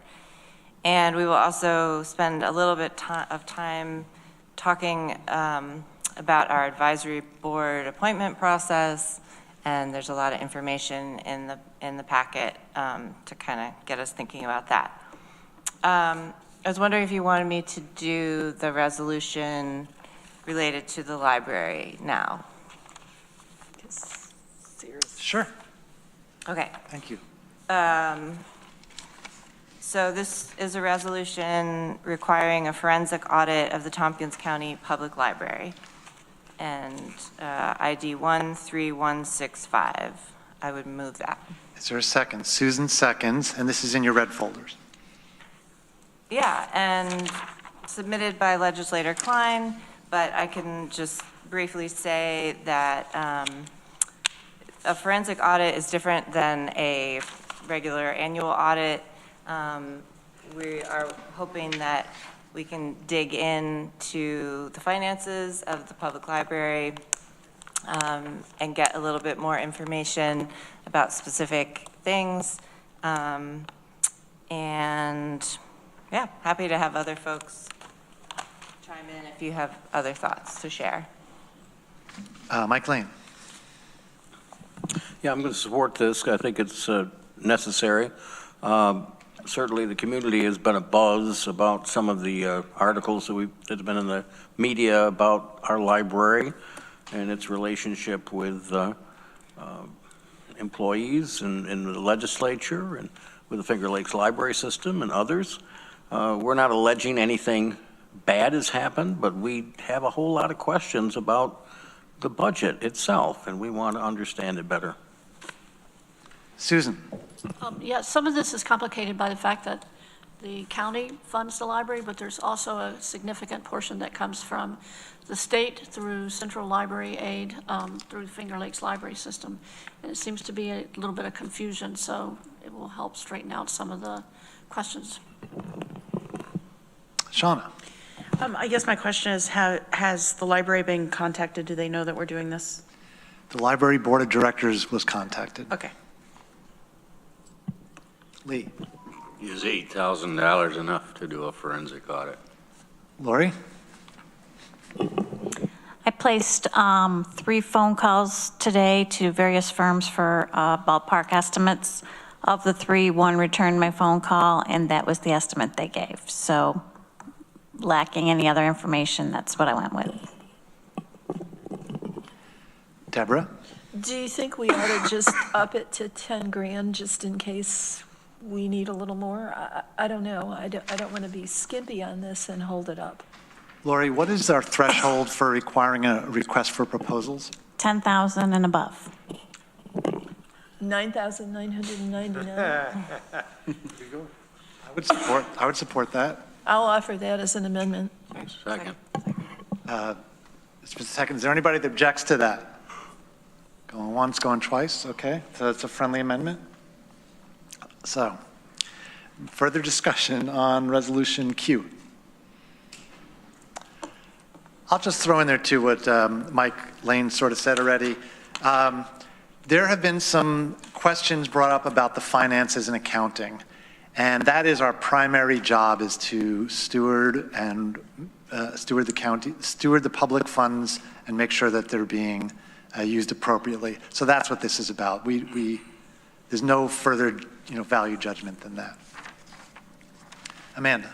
Yeah, and just on that point, I believe, I'm not sure if Lori or Corsa knows, but the amount that we support the library with is near $4 million. So that is, we are responsible, that's taxpayer money, and we're looking for answers to our questions. Rich. Yeah, I think this has been pretty well covered, but just it is in our county charter that we have the power and the responsibility to do an audit. Not just the money we put in, but we also own the building and maintain it. We are responsible for appointing the board. We also insure the library. So we're touching the library in lots of different ways, and we owe the taxpayers clear answers that it's okay. And so this is our way to provide that response. Okay, are we ready for a vote? Resolution Q. Maury. Yeah, I just wanted to add, Lori, I don't mean to, just if we wanted to spend more, I think the threshold to have to go for an RFP for professional services is, just looking at the chart, between 10,000 and 50,000, we need 2 proposals, but we don't have to do a full RFP. So if we wanted to spend more than 10,000, we could.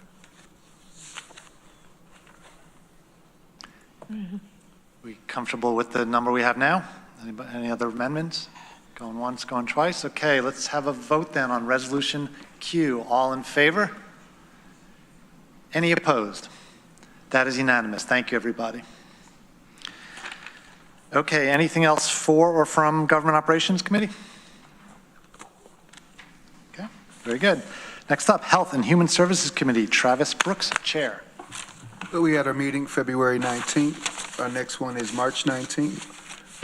During that meeting, we agreed to start working, Corsa agreed to start working to put together a working group to look at possibilities of OHR. We decided we would start having different departments that report to HHS give presentations over this next year, and started scheduling some. We asked committee members to give their goals for 2025. We'll go over that on March 19th. And we have some amazing clerks, so I just want to give a shout out to Taylor for helping me through my first meeting, and Amanda, who was over to the right, coaching me a little bit. Thank you. I really appreciate it, and that's all I got. Questions or comments for Travis? Amanda? He did a great job. I guess I wanted to ask just a little bit about the Office of Human Rights and the process that's going to happen. Is there a timeline on that? Is there already a list of like who's going to be represented on that, or is that still to come? Okay, if I will respond to that, that is still to come. Okay. We're having the conversation at the administrative level earlier on today, so email will be sent out to, and we have a meeting scheduled already, so we'll have a conversation. An email will come out and to lay out the process we intend following. And also, I've asked Charlene to reach out to Pay at the Human Resource at the Commission to get their input in terms of the process that they feel comfortable working with, and then we will share that with everyone. Great, thank you. Any other questions or comments for Health and Human Services Committee? Travis? Just so the public, we did lay out a few parameters, which would be community would be involved, legislators would be involved, commissioners would be involved, and administrative staff. What that actually looks like, of course, and then we'll figure out that and let us know, but I just wanted the community to know that those pieces were part of the puzzle. All right, thank you. Housing and Economic Development Committee, Greg Mezzi, Chair. Thank you. Dan, first I'll move Resolution M, Doc ID 13064, Contingent Fund Appropriation, Department of Planning and Sustainability, Broadband Consulting. Seconded by Randy. This is what I'll refer to as a housekeeping item, moving allocated funds from the 2024 budget that was unspent into 2025 so that our consultants can continue to help with their work in 2025. Is that a fair assessment, Lori? Yeah, okay. So that just bringing money forward that went back into contingent fund for these professional services. Discussion on Resolution M. Ready to vote then? All in favor? Any opposed? That is unanimous. Our next meeting is Wednesday, March 5th at 3 p.m. That's tomorrow for everybody following along. We have our Department of Goals discussion. We have some short-term rental trends from 2023 to 2024, which should be an interesting discussion. Also, our 2025 Arts and Culture Organizational Development Grants, also known as ACOD Grants Award, will be discussed, and some other items. So hopefully it's an exciting meeting, but that's all we have on the agenda. Questions or comments for Greg?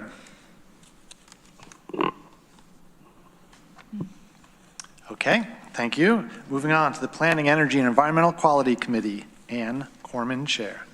Thank you. We have not met since our last legislature meeting, but I want to thank the Vice Chair, Veronica Pillar, for giving the report and moving the resolutions from our last meeting. And so we are meeting again on Monday, March 10th at 1 p.m., our new time. And a couple of things of note on the agenda. We're getting a report from the Department of Recycling and Materials Management regarding their customer service survey that they did. And we have a report from the Planning Sustainability Department regarding a Green Capital Municipal Investment Fund opportunity. And then we have a couple of resolutions regarding the natural infrastructure programs. There's a lot of detail in there, so please look at that. It makes a lengthy packet when we have that, but a lot of good maps and information in there. And then also, we have from the CASE board, from the Climate and Sustainable Energy Advisory Board, we have the new chair of that group, Irene Weiser, coming to give us another presentation. This is regarding NYSEG, grid resilience, long-term gas planning, and rate case. So I know a lot of people have been being contacted regarding costs and the gas infrastructure. So please tune in for that, and that's Monday at 1 p.m. Monday. Monday. Any questions or comments for Ann?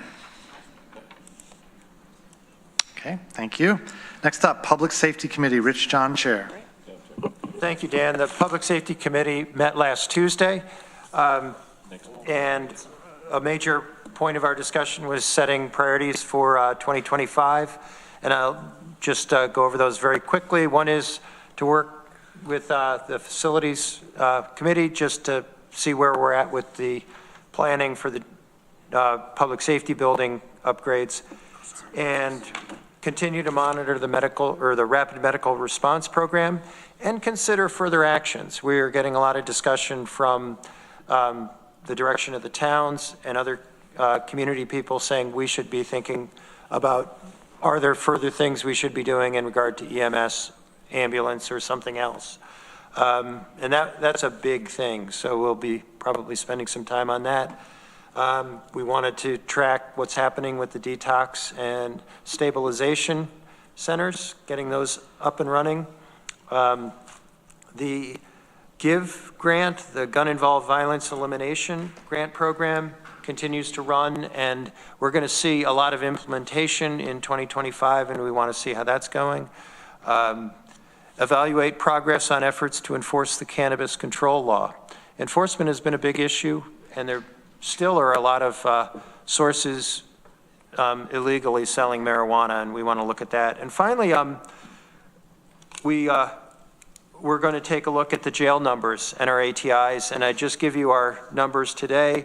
We're at 67 in the jail with 5 board outs. Our numbers have crept up, and we had some discussion about why that's happening, but I think it's worth looking at because it looks like we were at a much lower number, and then I think it was 2023 we jumped, and we seem to have established a new sort of set point around 60, and I think it's important to try to understand why. So those are our goals. We're going to be meeting March 25th at 1 o'clock. And then I just wanted to give a very brief report on the NYSEC meeting because I attended the Public Safety Committee there. And I won't talk in detail because I did at Public Safety, so I would be overstaying my welcome if I went on at some length. But I learned something new. We passed some resolutions, and one of them was on Raise the Age funding, trying to get that moving and to amend those rules a little bit. But I learned a new term, which is a dry appropriation, that the money for Raise the Age has been appropriated but not funded. And you hear that and you go, why would you ever do that? But this is New York State, and there was a lot of discussion in the room about just how poorly managed this has been, and the availability of specialty or specialized secure detention facilities for youth that really need it just isn't there. There was one gentleman in the room who operates a specialized secure detention facility, I think down around Westchester, and he said he had presently 35 youth in his facility. 17 of them were for murder.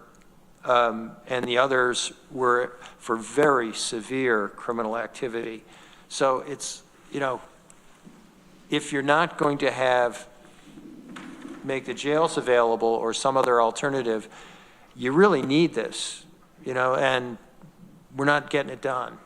So there was a lot of discussion about that. There was also discussion about the the prison strike and what's happening there. Veronica, you mentioned what just happened up near Utica, and it's awful. I was in a room with law enforcement and others who are, adjacent to the prison system, and they say the conditions are really scary right now, that assaults on corrections officers have gone up 70%, and that if you look statewide, they're down about 2,200 employees from the staffing levels that they want to have. I don't see, even if they resolve the strike, that the prisons are going to resolve in any short term to a stable environment. I bring this up because part of the reason we have our numbers up a little bit is we have what are called state-ready people that are not being transferred to the state prisons because they don't want to take them. So they're just keeping them longer in the local jails. And I suspect that part of what's going to happen is that more people will either be delayed going to state prison or pushed back into the local jails, which will change the complexion of the population in a pretty significant way, and we need to really think about that. So that was a very interesting discussion at NISAC, and we have to really pay a lot of attention to where that might go. I think that's my report. Thank you. Any questions or comments for Rich?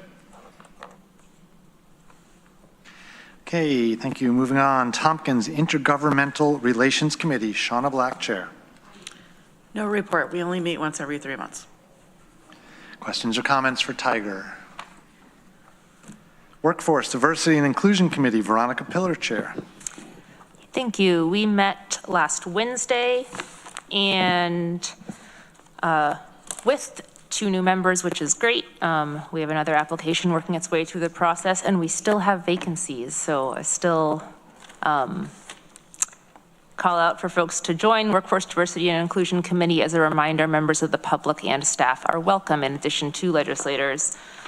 We discussed goals for the year, which though they're not set yet, but a lot of discussion around giving more structure to the practices of WDIC and plugging it in to the institutionalizing equity report that we just heard about. Charlene gave a version of that presentation to us as well. One thing that came up was a desire to put together a sort of onboarding packet for people joining WDIC, and we're curious. There's no other board/committee like this hybrid beast that is WDIC. However, if you're on an advisory board out there that has some sort of onboarding procedure, we are curious to learn about it, even if there's a reason that it wouldn't apply to us. So if you have anything to share, let me know. Me or member Rachel Graham, who's kind of spearheading that work. Our next meeting is March 26th, I assume, where I think we'll actually firm up goals for the year. And one thing that's definitely happening, as you heard in Charlene's report, departments are going to be reporting back on their equity indicators and progress with them, and WDIC is going to be receiving a bunch of those reports, or all of them in some form. Again, departments can choose the form, and so I'm going to start bringing back some of that content in these reports to the full legislature, not necessarily next month, but later in the year as this comes, so stay tuned. Questions or comments for the Workforce Diversity and Inclusion Committee? Deborah. Yeah, this is probably pretty late in the game for me to be asking about, but we've got Charlene's piece of this and in the institutionalizing equity piece and WDIC and JEDI. So can you explain to me what the difference is between WDIC and JEDI, because I've never really understood this. Sure. So the main difference is JEDI, that's the Oh my gosh, the Justice, Equity, Diversity, and Inclusion team, thank you, okay. Nothing to do with Star Wars. That is only, members of Team Jedi are only county staff, and like, not legislators, but regular staff, and it's all county employees. So their meetings are also not public. I mean, they're not secret, but they're not like live streamed like this. And they are focused on, that Team Jedi was created in the wake of the 2018 climate survey and the findings and recommendations that built into, I think it built into a working group that suggested and then became Team Jedi, which persists to this day. The Workforce Diversity and Inclusion Committee, I believe, was the brainchild of Leslyn McBean Claiborne, Dr. Leslyn McBean Claiborne, a longtime member of this legislature. It started in 2006, and membership on WDIC is legislators and county staff members and community members who don't work for the county. And I believe the intention was intentional. Goodness, It's late. it was intentional to have that hybrid membership, so because those are fundamentally different perspectives, like just outside folks, but who have expertise or experience or interests in like workplace diversity and inclusion, to have representatives from our staff in this workplace, and then to also have legislators because representation, because we get to set the policies and are the leaders. It's the mixed membership does bring up challenges because one, there's no like model of an exactly the same committee. Another thing is that there's some serious power dynamic differentials between, say, like staff and the legislature who gets to make budget decisions. And so that's an elephant that needs to be named when we're discussing potentially sensitive issues on camera. In the full group, of course, we can have our like small side conversations and work as any group can. And it's something that we've been wrestling with the last year as to what is WDIC's role in the context of also working with Team Jedi and in the context of supporting and helping to implement the institutionalizing equity report. Because when WDIC was created, neither of these things existed.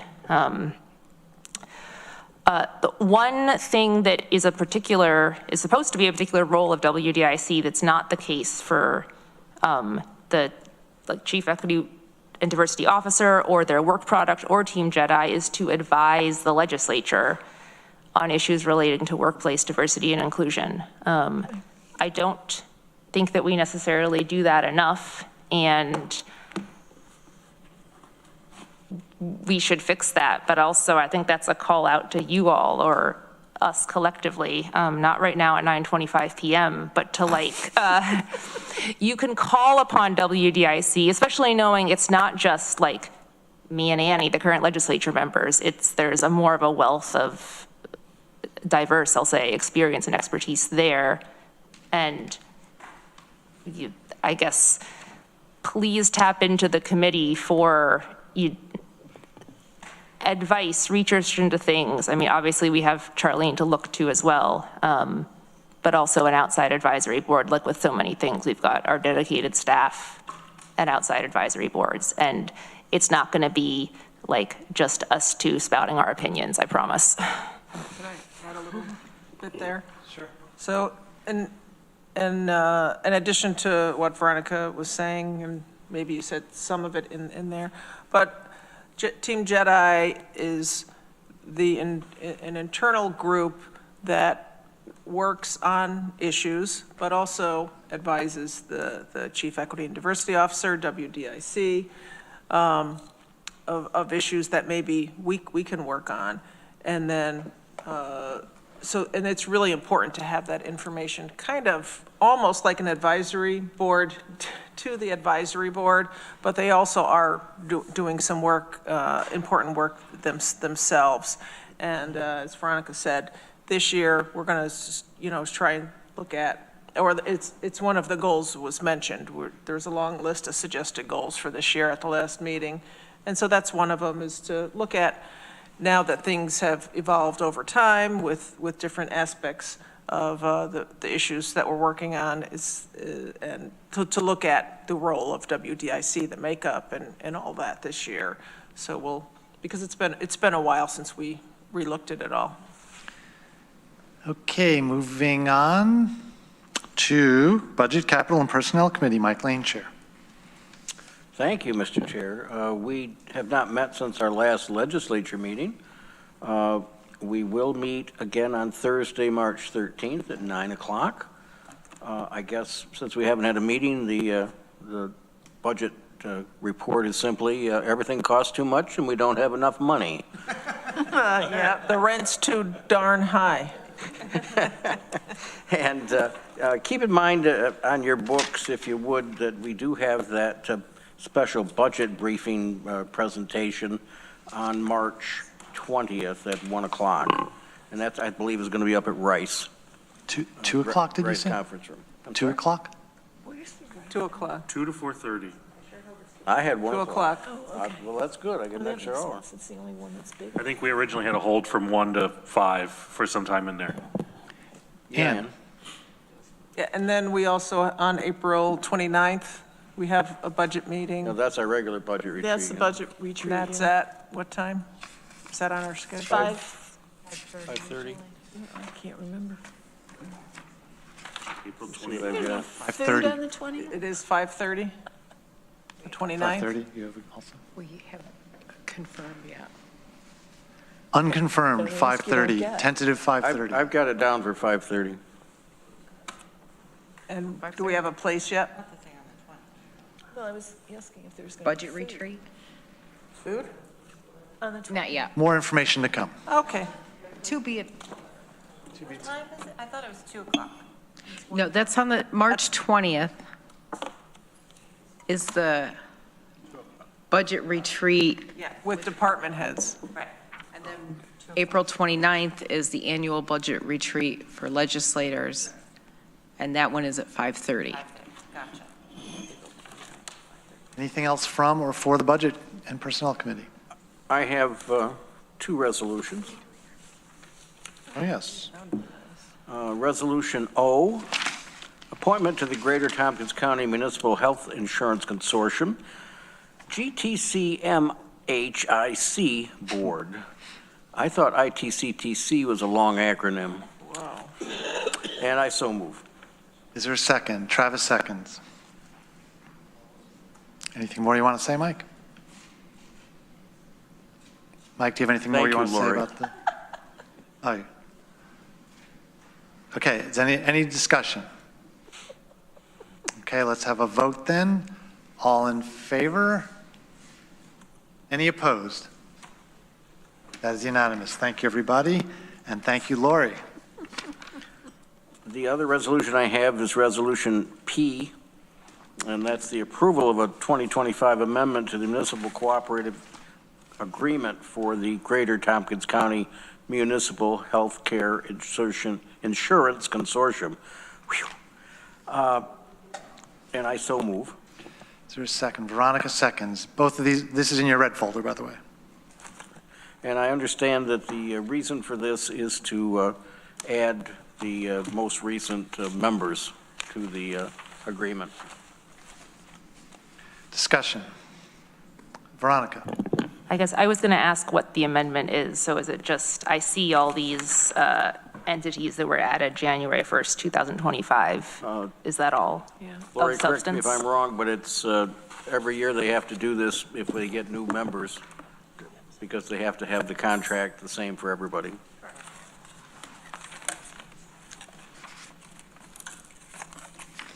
Any further discussion? Ready to vote? All in favor? Any opposed? It's unanimous. Thank you, everybody. Anything else, Deb? Nothing I can think of. Okay, that's all I have. Thank you. No, Community Recovery Fund Advisory Committee, there is no report. Any questions?